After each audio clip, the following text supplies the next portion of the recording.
वाहिगुरू जी का खालसा वाहिगुरू जी की फतेह। Punjabi audio book YouTube channel सुन रहे सारे ਸਰੋਤਿਆਂ ਨੂੰ मेरे ਮਨਿੰਦਰ कौर ਵੱਲੋਂ प्यार भरी सत श्री अकाल। किताब 1984 अणचितव्या कहर भाग 13वां पन्ना नंबर 229। हुक्मरान वर्ग अंदर भी सब अच्छा नहीं सी। हकीकत यह सी कि उस विशेष मौके हुक्मरान वर्ग अंदर भी सिख कौम प्रति नीति बारे भंबल भूसा बनया होया सी। जे एक वर्ग सिखां उत्ते हकूमती जबर दा लगातार दबाव बनाई रखण अते उन्हां नूं भोरा जिन्नी भी रियायत ना देण दी नीति दी डटवीं वकालत ते वजाहत करदा सी तां दूजे वर्ग अंदर अजिही बेलचक पहुँच दी सार्थिकता बारे वार-वार शंके ते दुविधा खड़ी हो रही सी। इस करके अकाली आगूआं नाल सख्ती ते गलबात दे दोनों उल्ट भावी वरतारे नालों नाल चल रहे सन।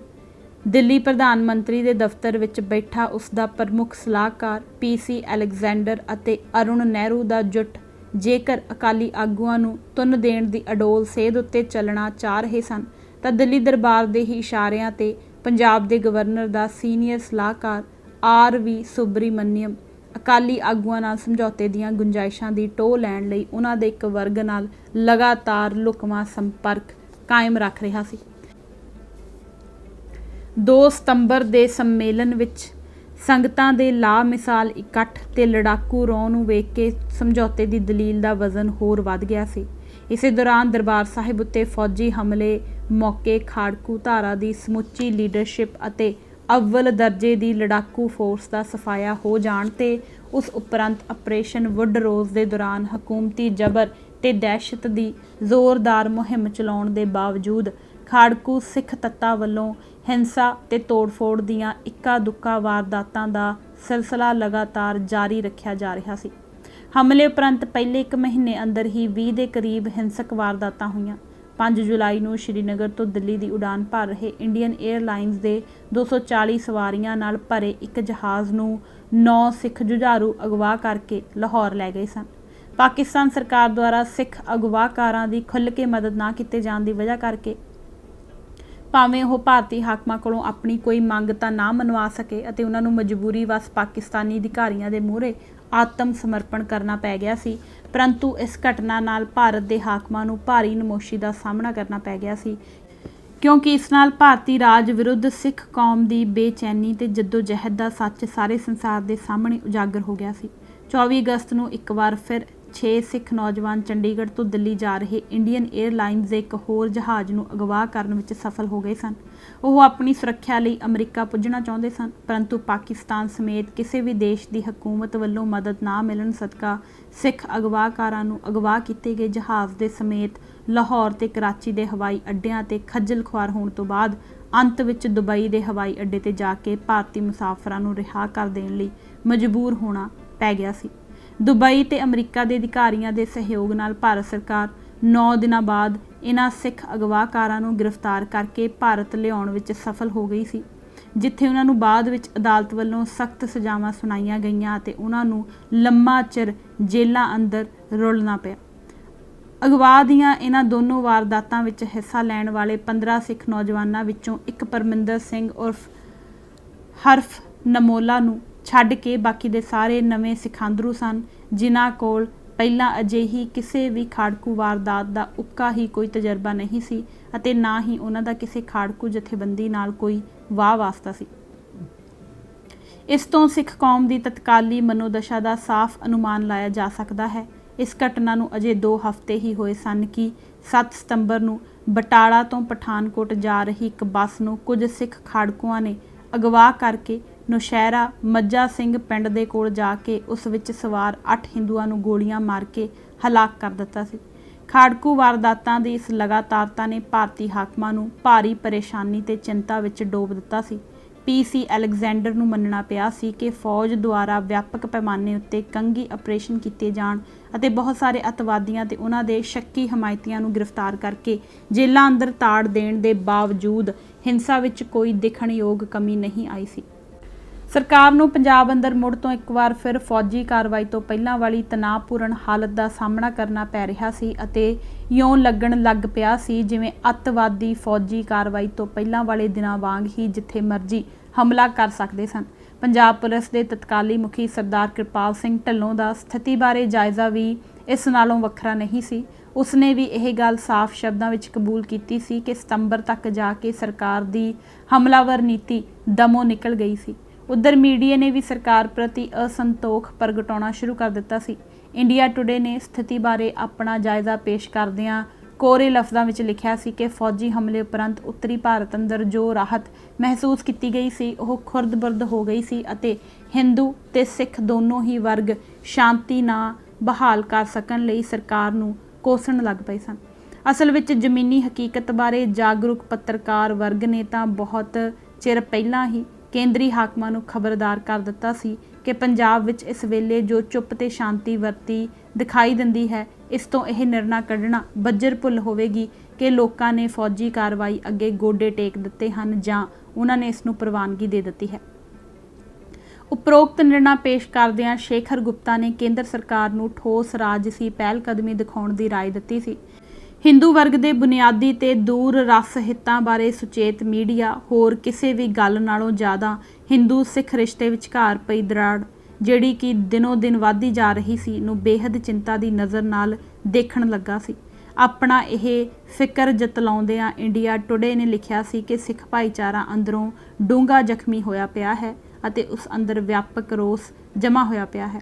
ਉਹ ਆਪਣੇ ਹਿੰਦੂ ਗਵਾਂਢੀਆਂ ਨਾਲੋਂ ਆਪਣੀ ਸ਼ੱਕ ਦੀ ਦੀਵਾਰ ਨਾਲ ਨਿਖੜਿਆ ਹੋਇਆ ਹੈ। ਪੰਜਾਬ ਦੀ ਕਿਸਮਤ ਦਾ ਫੈਸਲਾ ਇਸ ਗੱਲ ਤੇ ਖੜਾ ਹੈ ਕਿ ਇਹ ਜ਼ਖਮ ਤੇ ਇਹ ਦੂਰੀ ਕਿੰਨੀ ਜਲਦੀ ਤੇ ਕਿੰਨੇ ਅਸਰਦਾਰ ਢੰਗ ਨਾਲ ਦੂਰ ਕੀਤੀ ਜਾਂਦੀ ਹੈ ਅਤੇ ਇਹ ਇਸ ਗੱਲ ਤੇ ਨਿਰਭਰ ਕਰਦਾ ਹੈ ਕਿ ਇੰਦਰਾ ਗਾਂਧੀ ਪੰਜਾਬ ਅੰਦਰ ਅਮਨ ਬਹਾਲ ਕਰਨ ਲਈ ਕਿੰਨੀ ਕੁ ਸੰਜੀਦਾ ਹੈ, ਸੌੜੇ ਰਾਜਸੀ ਲਾਭ ਤੇ ਪੱਖਪਾਤ ਨੂੰ ਲਾਂਬੇ ਛੱਡ ਕੇ। ਇਸ ਦੇ ਨਾਲ ਹੀ ਹਮਲੇ ਤੋਂ ਬਾਅਦ ਇੰਦਰਾ ਗਾਂਧੀ ਨੂੰ ਵਧਾਈਆਂ ਦੇਣ ਵਾਲੇ ਰਾਜਸੀ ਦਲਾਂ ਨੇ ਵੀ ਸਰਕਾਰ ਪ੍ਰਤੀ ਆਪਣੀ ਨਾਖੁਸ਼ੀ ਤੇ ਨਿਰਾਸ਼ਤਾ ਦਾ ਖੁੱਲ੍ਹ ਕੇ ਪ੍ਰਗਟਾਵਾ ਕਰਨਾ ਸ਼ੁਰੂ ਕਰ ਦਿੱਤਾ ਸੀ। ਲੋਕ ਸਭਾ ਦੀਆਂ ਚੋਣਾਂ ਦਾ ਸਮਾਂ ਨੇੜੇ ਢੁਕਣ ਕਰਕੇ ਵਿਰੋਧੀ ਪਾਰਟੀਆਂ ਨੇ ਹੁਕਮਰਾਨ ਪਾਰਟੀ ਉੱਤੇ ਸਿੱਖ ਬੇਚੈਨੀ ਦਾ ਆਪਣੇ ਸੋਹੜੇ ਰਾਜਸੀ ਹਿੱਤਾਂ ਲਈ ਲਾਹਾ ਲੈਣ ਦੀ ਰਾਜਸੀ ਇਲਜ਼ਾਮਬਾਜ਼ੀ ਦੀ ਸੁਰ ਤਿੱਖੀ ਤੇ ਉੱਚੀ ਕਰ ਦਿੱਤੀ ਸੀ। ਪੰਜਾਬ ਅੰਦਰ ਕਾਂਗਰਸੀ ਸਿੱਖਾਂ ਨੂੰ ਆਪਣੇ ਭਾਈਚਾਰੇ ਅੰਦਰ ਜਿੰਨੀ ਤਿੱਖੀ ਨੁਕਤਾਚੀਨੀ ਤੇ ਨਫ਼ਰਤ ਦਾ ਸਾਹਮਣਾ ਕਰਨਾ ਪੈ ਰਿਹਾ ਸੀ, ਉਸ ਨਾਲ ਉਹਨਾਂ ਦੇ ਕੁਝ ਵਰਗਾਂ ਅੰਦਰ ਵੀ ਕੇਂਦਰੀ ਹਾਕਮਾਂ ਦੀਆਂ ਨੀਤੀਆਂ ਬਾਰੇ ਨਾ ਤਸੱਲੀ ਤੇ ਅਪ੍ਰਸੰਨਤਾ ਦਾ ਰੌਂ ਪਣਪਣਾ ਸ਼ੁਰੂ ਹੋ ਗਿਆ ਸੀ। ਸਮਝੌਤੇ ਦੇ ਯਤਨਾਂ ਵਿੱਚ ਤੇਜ਼ੀ। ਹਾਕਮ ਵਰਗ ਦੇ ਸਾਹਮਣੇ ਇਹਨਾਂ ਸਾਰੀਆਂ ਗੱਲਾਂ ਨਾਲੋਂ ਵੱਧ ਵੱਡੀ ਇੱਕ ਹੋਰ ਅਣਕਿਆਸੀ ਬਿਪਤਾ ਖੜੀ ਹੋ ਗਈ ਸੀ। 2 ਸਤੰਬਰ ਤੋਂ ਬਾਅਦ ਰਾਸ਼ਟਰਪਤੀ ਗਿਆਨੀ ਜੈਲ ਸਿੰਘ ਨੇ ਆਪਣੇ ਨਿੱਜੀ ਸਵਾਰਥ ਨੂੰ ਮੁੱਖ ਰੱਖਦੇ ਹੋਏ ਦਰਬਾਰ ਸਾਹਿਬ ਚੋਂ ਫੌਜ ਹਟਾ ਲੈਣ ਤੇ ਇਸ ਦਾ ਪ੍ਰਬੰਧ ਮੁੜ ਤੋਂ ਸ਼੍ਰੋਮਣੀ ਕਮੇਟੀ ਦੇ ਹਵਾਲੇ ਕਰ ਦੇਣ ਲਈ ਸਰਕਾਰ ਉੱਤੇ ਤਿੱਖਾ ਦਬਾਅ ਪਾਉਣਾ ਸ਼ੁਰੂ ਕਰ ਦਿੱਤਾ ਸੀ। ਦਰਬਾਰ ਸਾਹਿਬ ਉੱਤੇ ਹਮਲੇ ਤੋਂ ਪਹਿਲਾਂ ਹੀ ਪ੍ਰਧਾਨ ਮੰਤਰੀ ਇੰਦਰਾ ਗਾਂਧੀ ਤੇ ਰਾਸ਼ਟਰਪਤੀ ਗਿਆਨੀ ਜੈਲ ਸਿੰਘ ਵਿਚਕਾਰ ਸਬੰਧ ਬਹੁਤੇ ਸੁਖਾਵੇਂ ਨਹੀਂ ਸੀ ਰਹੇ। ਪ੍ਰਧਾਨ ਮੰਤਰੀ ਨੇ ਅਹਿਮ ਮਾਮਲਿਆਂ ਖਾਸ ਕਰਕੇ ਸਰਕਾਰ ਵਿਰੋਧੀ ਸਿੱਖ ਉਭਾਰ ਤੇ ਸੰਘਰਸ਼ ਦੇ ਪ੍ਰਤੀ ਸਰਕਾਰ ਦੀ ਪਹੁੰਚ ਤੇ ਨੀਤੀਆਂ ਦੇ ਬਾਰੇ ਵਿੱਚ ਰਾਸ਼ਟਰਪਤੀ ਨੂੰ ਨਾ ਸਿਰਫ ਭਰੋਸੇ ਵਿੱਚ ਲੈਣਾ ਜ਼ਰੂਰੀ ਸਮਝਣਾ ਬੰਦ ਕਰ ਦਿੱਤਾ ਸੀ, ਸਗੋਂ ਉਸ ਨੂੰ ਸੁਚੇਤ ਰੂਪ ਵਿੱਚ ਨਜ਼ਰ ਅੰਦਾਜ਼ ਕਰਨ ਦਾ ਦਸਤੂਰ ਅਪਣਾ ਲਿਆ ਸੀ। ਇਸ ਦੇ ਕਾਰਨ ਹੋਰ ਜੋ ਮਰਜ਼ੀ ਹੋਣ, ਇੱਥੇ ਜਿਨ੍ਹਾਂ ਦੇ ਵਿਸਥਾਰ ਵਿੱਚ ਜਾਣਾ ਕੁਥਾਵਾ ਹੋਵੇਗਾ, ਪਰ ਗਿਆਨੀ ਜੈਲ ਸਿੰਘ ਦਾ ਸਿੱਖ ਹੋਣਾ ਇਸ ਦੀ ਵਜ੍ਹਾ ਕਦਾਚਿਤ ਨਹੀਂ ਸੀ। ਕਿਉਂਕਿ ਉਹ ਕਿਸ ਕਿਸਮ ਦਾ ਸਿੱਖ ਸੀ, ਇਸ ਦੀ ਚਰਚਾ ਅਸੀਂ ਥੋੜਾ ਅੱਗੇ ਜਾ ਕੇ ਕਰਾਂਗੇ। ਇੱਥੇ ਸਿਰਫ ਇਸ ਤੱਥ ਦਾ ਜ਼ਿਕਰ ਕਰਨਾ ਹੀ ਕਾਫੀ ਹੈ ਕਿ 2 ਸਤੰਬਰ ਦੇ ਸੰਮੇਲਨ ਵਿੱਚ ਗਿਆਨੀ ਜੈਲ ਸਿੰਘ ਨੂੰ ਤਨਖਾਹੀਆ ਕਰਾਰ ਦਿੱਤੇ ਜਾਣ ਨਾਲ ਉਹ ਬਹੁਤ ਹੀ ਕਸੂਤੀ ਹਾਲਤ ਵਿੱਚ ਘਿਰ ਗਿਆ ਸੀ। ਹੁਕਮਰਾਨ ਵਰਗ ਨੇ ਤਾਂ ਆਪਣੇ ਵੱਲੋਂ ਉਸ ਨੂੰ ਲਗਭਗ ਛੇਕ ਹੀ ਰੱਖਿਆ ਸੀ ਅਤੇ ਜੇਕਰ ਉਸ ਨੂੰ ਪੰਥ ਚੋਂ ਵੀ ਛੇਕਣ ਦਾ ਫੈਸਲਾ ਹੋ ਜਾਂਦਾ ਸੀ ਤਾਂ ਉਸ ਦੀ ਹਾਲਤ ਸੱਚਮੁੱਚ ਹੀ ਧੋਬੀ ਦੇ ਕੁੱਤੇ ਵਾਲੀ ਹੋ ਜਾਣੀ ਸੀ। ਅਰਥਾਤ ਉਸ ਨੇ ਨਾ ਘਰ ਦਾ ਰਹਿਣਾ ਸੀ ਤੇ ਨਾ ਘਾਟ ਦਾ, ਨਾ ਖੁਦਾ ਹੀ ਮਿਲਾ ਨਾ ਵਿਸਾਲੇ ਸਨਮ। ਗਿਆਨੀ ਜੀ ਨੇ ਇਸ ਮੰਦ ਹੋਣੀ ਨੂੰ ਟਾਲਣ ਲਈ ਆਪਣੇ ਸਾਰੇ ਸਾਧਨ ਤੇ ਵਸੀਲੇ ਝੋਕ ਦਿੱਤੇ ਸਨ।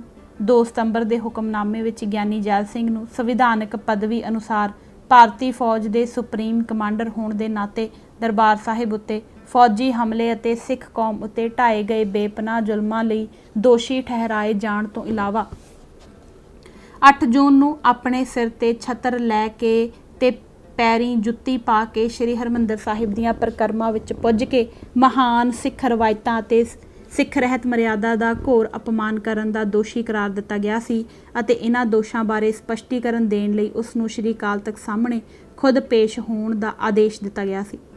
ਇਸ ਨਾਲ ਉਸ ਦੇ ਸਾਹਮਣੇ ਇੱਕ ਵੱਡਾ ਧਰਮ ਸੰਕਟ ਖੜਾ ਹੋ ਗਿਆ ਸੀ। ਦੇਸ਼ ਦਾ ਸੰਵਿਧਾਨਕ ਮੁਖੀ ਹੋਣ ਦੇ ਨਾਤੇ ਉਹ ਅਕਾਲ ਤਖਤ ਮੂਹਰੇ ਪੇਸ਼ ਨਹੀਂ ਸੀ ਹੋ ਸਕਦਾ, ਕਿਉਂਕਿ ਅਜਿਹਾ ਕਰਨਾ ਸਿੱਧੇ ਤੇ ਸਪਸ਼ਟ ਰੂਪ ਵਿੱਚ ਸ਼੍ਰੀ ਅਕਾਲ ਤਖਤ ਸਾਹਿਬ ਨੂੰ ਭਾਰਤੀ ਰਾਜ ਨਾਲੋਂ ਸੁਪਰੀਮ ਮੰਨਣਾ ਸੀ, ਜਿਸ ਦਾ ਅਮਲੀ ਭਾਵ ਖਾਲਸਾ ਪੰਥ ਦੇ ਕਾਨੂੰਨ ਨੂੰ ਭਾਰਤੀ ਰਾਜ ਦੇ ਕਾਨੂੰਨ ਤੋਂ ਉੱਪਰ ਰੱਖਣਾ ਨਿਕਲਦਾ ਸੀ। ਜ਼ਾਹਰਾ ਤੌਰ ਤੇ ਇਸ ਨਾਲ ਗਿਆਨੀ ਜੀ ਦੀ ਦੇਸ਼ ਦੇ ਸੰਵਿਧਾਨਕ ਮੁਖੀ ਵਾਲੀ ਪਦਵੀ ਸੁਰੱਖਿਅਤ ਨਹੀਂ ਸੀ ਰਹਿ ਸਕਦੀ। ਦੂਜੇ ਪਾਸੇ ਜੇਕਰ ਉਹ ਪੰਥਕ ਹੁਕਮਨਾਮੇ ਦੀ ਪਾਲਣਾ ਨਹੀਂ ਕਰਦਾ ਸੀ ਤਾਂ ਉਹ ਸ਼੍ਰੀ ਅਕਾਲ ਤਖਤ ਸਾਹਿਬ ਦੀ ਅਥਾਰਟੀ ਨੂੰ ਚੁਣੌਤੀ ਦੇਣ ਦਾ ਅਪਰਾਧੀ ਬਣਦਾ ਸੀ, ਜਿਸ ਨਾਲ ਉਸ ਦਾ ਸਿੱਖ ਭਾਈਚਾਰੇ ਚੋਂ ਛੇਕਿਆ ਜਾਣਾ ਨਿਸ਼ਚਿਤ ਸੀ। ਗਿਆਨੀ ਜੀ ਦੀ ਸਮੱਸਿਆ ਇਹ ਸੀ ਕਿ ਉਹ ਕੋੜੀ ਵੀ ਨਹੀਂ ਸੀ ਬਣਨਾ ਚਾਹੁੰਦਾ ਤੇ ਕਲੰਕੀ ਕਹਾਉਣ ਦੀ ਨੌਬਤ ਤੋਂ ਵੀ ਬਚਣਾ ਚਾਹੁੰਦਾ ਸੀ। ਉਸ ਕੋਲ ਸੌਦੇਬਾਜ਼ੀ ਕਰਨ ਦਾ ਭਰਪੂਰ ਰਾਜਸੀ ਤਜਰਬਾ ਤੇ ਹੁਨਰ ਸੀ। ਉਸਨੇ ਇਸ ਦੀ ਵਰਤੋਂ ਕਰਦਿਆਂ ਆਪਣੇ ਬਚਾਓ ਦੇ ਹੀਲੇ ਕਰਨੇ ਆਰੰਭ ਕਰ ਦਿੱਤੇ। ਉਹ ਦਰਬਾਰ ਸਾਹਿਬ ਚੋਂ ਫੌਜ ਹਟਾਉਣ ਵਿੱਚ ਮਦਦਗਾਰ ਬਣਨ ਦੇ ਇੱਕ ਕਾਜ ਨਾਲ ਦੋ ਨਿਸ਼ਾਨੇ ਹਾਸਲ ਕਰ ਸਕਦਾ ਸੀ। ਇੱਕ ਤਾਂ ਸ਼੍ਰੋਮਣੀ ਕਮੇਟੀ ਤੇ ਸਿੰਘ ਸਾਹਿਬਾਨ ਕੋਲੋਂ ਇਸ ਅਹਿਸਾਨ ਦੀ ਕੀਮਤ ਵਸੂਲ ਕਰ ਸਕਦਾ ਸੀ, ਭਾਵ ਅਕਾਲ ਤਖਤ ਸਾਹਮਣੇ ਖੁਦ ਪੇਸ਼ ਹੋਣ ਤੋਂ ਬਿਨਾਂ ਹੀ ਆਪਣੀ ਭੁੱਲ ਚੁੱਕ ਮੁਆਫ ਕਰਵਾ ਸਕਦਾ ਸੀ। ਦੂਜਾ, ਉਸਦੇ ਦੇਸ਼ ਦਾ ਸੰਵਿਧਾਨਕ ਮੁਖੀ ਹੁੰਦਿਆਂ ਭਾਰਤੀ ਫੌਜ ਦੁਆਰਾ ਸ਼੍ਰੀ ਦਰਬਾਰ ਸਾਹਿਬ ਉੱਤੇ ਵੈਸ਼ੀ ਹੱਲਾ ਬੋਲ ਦੇਣ ਅਤੇ ਸਿੱਖ ਕੌਮ ਉੱਤੇ ਅਣਮਨੁੱਖੀ ਅਤਿਆਚਾਰ ਢਾਉਣ ਸਦਕਾ ਉਸ ਦੀ ਸਿੱਖ ਜਗਤ ਅੰਦਰ ਜਿੰਨੀ ਖੁਨਾਮੀ ਹੋ ਗਈ ਸੀ, ਦਰਬਾਰ ਸਾਹਿਬ ਚੋਂ ਫੌਜ ਹਟਾਉਣ ਵਿੱਚ ਸਹਾਈ ਹੋ ਕੇ ਉਹ ਇਸ ਧੱਬੇ ਨੂੰ ਧੋ ਸੁੱਟਣ ਦਾ ਭਰਮ ਵੀ ਆਪਣੇ ਮਨ ਅੰਦਰ ਪਾਲ ਕੇ ਚੱਲ ਰਿਹਾ ਸੀ। ਉਸਨੇ ਆਪਣੇ ਪੱਤੇ ਬਹੁਤ ਸਫਾਈ ਨਾਲ ਖੇਡੇ, ਜਿਸ ਤਰ੍ਹਾਂ ਕਿ ਉੱਪਰ ਦਰਸਾਇਆ ਗਿਆ ਹੈ। ਇੰਦਰਾ ਗਾਂਧੀ ਉਸ ਵੇਲੇ ਭਾਰੀ ਰਾਜਨੀਤਿਕ ਦਬਾਅ ਹੇਠ ਆਈ ਹੋਈ ਸੀ। ਆਂਧਰਾ ਪ੍ਰਦੇਸ਼ ਵਿੱਚ ਉਸ ਵੱਲੋਂ ਐਨ.ਟੀ. ਰਾਮਾ ਰਾਓ ਦੀ ਸਰਕਾਰ ਨੂੰ ਬਰਖਾਸਤ ਕਰਨ ਦਾ ਫੈਸਲਾ ਇੰਨਾ ਉਲਟਾ ਪੈ ਗਿਆ ਸੀ ਕਿ ਉਸ ਨੂੰ ਆਪਣਾ ਇਹ ਥੁੱਕਿਆ ਹੋਇਆ ਥੋੜ੍ਹੇ ਹੀ ਦਿਨਾਂ ਬਾਅਦ ਚੱਟਣਾ ਪੈ ਗਿਆ ਸੀ। ਇਸ ਨਾਲ ਉਸ ਦੀ ਆਕੜੀ ਹੋਈ ਧੌਣ ਥੋੜ੍ਹੀ ਢਿੱਲੀ ਹੋ ਗਈ ਸੀ। ਸੋ ਗਿਆਨੀ ਜੈਲ ਸਿੰਘ ਨੇ ਇੱਕ ਬੰਨੇ ਰਾਜਨੀਤਿਕ ਦਬਾਅ ਹੇਠ ਆਈ ਹੋਈ ਇੰਦਰਾ ਗਾਂਧੀ ਨੂੰ ਦਰਬਾਰ ਸਾਹਿਬ ਚੋਂ ਜਲਦੀ ਫੌਜ ਹਟਾ ਲੈਣ ਲਈ ਪ੍ਰੇਰਨ ਦੇ ਯਤਨ ਆਰੰਭ ਦਿੱਤੇ ਸਨ ਅਤੇ ਦੂਜੇ ਬੰਨੇ ਆਪਣੇ ਐਲਚੀਆਂ ਦੇ ਜ਼ਰੀਏ ਸ਼੍ਰੋਮਣੀ ਕਮੇਟੀ ਦੇ ਕਾਰਜਕਾਰੀ ਪ੍ਰਧਾਨ ਸਰਦਾਰ ਆਤਮਾ ਸਿੰਘ ਤੇ ਸਿੰਘ ਸਾਹਿਬਾਨ ਨਾਲ ਰਾਬਤਾ ਕਾਇਮ ਕਰਕੇ ਖੁਦ ਅਕਾਲ ਤਖਤ ਮੂਹਰੇ ਪੇਸ਼ ਹੋਣ ਦੀ ਨੌਬਤ ਤੋਂ ਛੁਟਕਾਰਾ ਪਾਉਣ ਦੀ ਕੋਈ ਬਿੱਧ ਕੱਢਣ ਦੇ ਜ਼ੋਰਦਾਰ ਉਪਰਾਲੇ ਸ਼ੁਰੂ ਕਰ ਦਿੱਤੇ ਸਨ। ਇਸ ਸਮੁੱਚੇ ਘਟਨਾਕ੍ਰਮ ਦਾ ਇੰਕਸ਼ਾਫ ਕਰਦੇ ਹੋਏ ਸਰਦਾਰ ਤਰਲੋਚਨ ਸਿੰਘ ਲਿਖਦੇ ਹਨ ਕਿ 2 ਸਤੰਬਰ ਦੇ ਪੰਥਕ ਸੰਮੇਲਨ ਦੁਆਰਾ ਕੀਤੇ ਗਏ ਫੈਸਲਿਆਂ ਨੇ ਸਰਕਾਰੀ ਹਲਕਿਆਂ ਅੰਦਰ ਭਾਰੀ ਘਬਰਾਹਟ ਪੈਦਾ ਕਰ ਦਿੱਤੀ ਸੀ, ਜਿਸ ਕਰਕੇ ਭਾਵੇਂ ਕਿ ਰਾਸ਼ਟਰਪਤੀ ਗਿਆਨੀ ਜੈਲ ਸਿੰਘ ਤੇ ਇੰਦਰਾ ਗਾਂਧੀ ਦੇ ਸਬੰਧ ਚੰਗੇ ਨਹੀਂ ਸਨ, ਫਿਰ ਵੀ ਦੋਵਾਂ ਨੇ ਇਸ ਬਾਰੇ ਵਿਚਾਰ ਵਟਾਂਦਰਾ ਕੀਤਾ। ਸਰਦਾਰ ਰਵੇਲ ਸਿੰਘ ਸਾਬਕਾ ਮੰਤਰੀ ਪੰਜਾਬ ਨੂੰ ਵਿੱਚ ਪਾਇਆ ਗਿਆ। ਸਰਦਾਰ ਰਵੇਲ ਸਿੰਘ ਦੀ ਮੁਲਾਕਾਤ ਪ੍ਰਧਾਨ ਮੰਤਰੀ ਨਾਲ ਕਰਵਾਈ ਗਈ। ਇਹਨਾਂ ਮੁਲਾਕਾਤਾਂ ਦਾ ਸਿਲਸਿਲਾ ਵੱਧ ਗਿਆ। ਸਰਦਾਰ ਰਵੇਲ ਸਿੰਘ ਅੰਮ੍ਰਿਤਸਰ ਵੀ ਗਏ। ਐਕਟਿੰਗ ਪ੍ਰਧਾਨ ਸ਼੍ਰੋਮਣੀ ਗੁਰਦੁਆਰਾ ਪ੍ਰਬੰਧਕ ਕਮੇਟੀ ਸਰਦਾਰ ਆਤਮਾ ਸਿੰਘ ਨੂੰ ਅੰਮ੍ਰਿਤਸਰ ਜੇਲ੍ਹ ਵਿੱਚ ਬਦਲ ਦਿੱਤਾ ਗਿਆ ਤਾਂ ਜੋ ਉਹਨਾਂ ਨਾਲ ਸੰਪਰਕ ਕੀਤਾ ਜਾ ਸਕੇ। ਸਰਦਾਰ ਰਵੇਲ ਸਿੰਘ ਨੇ ਕਈ ਚੱਕਰ ਅੰਮ੍ਰਿਤਸਰ ਦੇ ਲਾਏ। ਇਸ ਤਰ੍ਹਾਂ 2 ਸਤੰਬਰ ਤੋਂ ਬਾਅਦ ਇੱਕ ਪਾਸੇ ਤਾਂ ਸਿੱਖ ਜਗਤ ਅੰਦਰ ਸ਼੍ਰੀ ਹਰਿਮੰਦਰ ਸਾਹਿਬ ਨੂੰ ਫੌਜ ਦੇ ਕਬਜ਼ੇ ਤੋਂ ਮੁਕਤ ਕਰਾਉਣ ਲਈ 30 ਸਤੰਬਰ ਨੂੰ ਅੰਮ੍ਰਿਤਸਰ ਪਹੁੰਚਣ ਦਾ ਉਤਸ਼ਾਹ ਠਾਠਾ ਮਾਰਨ ਲੱਗ ਪਿਆ ਸੀ ਅਤੇ ਇਸ ਵਾਸਤੇ ਵਿਆਪਕ ਪੱਧਰ ਤੇ ਤਿਆਰੀਆਂ ਆਰੰਭ ਹੋ ਗਈਆਂ ਸਨ। ਦੂਜੇ ਪਾਸੇ ਇਸ ਦੇ ਨਾਲੋਂ ਨਾਲ ਸਰਕਾਰ ਅਤੇ ਸ਼੍ਰੋਮਣੀ ਕਮੇਟੀ ਦੇ ਵਿਚਕਾਰ ਸੁਲਹ ਸਫਾਈ ਤੇ ਸਮਝੌਤੇ ਦੇ ਯਤਨਾਂ ਵਿੱਚ ਵੀ ਭਾਰੀ ਤੇਜ਼ੀ ਆ ਗਈ ਸੀ। ਗੱਲਬਾਤ ਦੀ ਸਹੂਲਤ ਲਈ ਸਰਦਾਰ ਆਤਮਾ ਸਿੰਘ ਨੂੰ ਜੇਲ੍ਹ ਤੋਂ ਉਚੇਚਾ ਹਸਪਤਾਲ ਵਿੱਚ ਤਬਦੀਲ ਕਰ ਦਿੱਤਾ ਗਿਆ ਸੀ।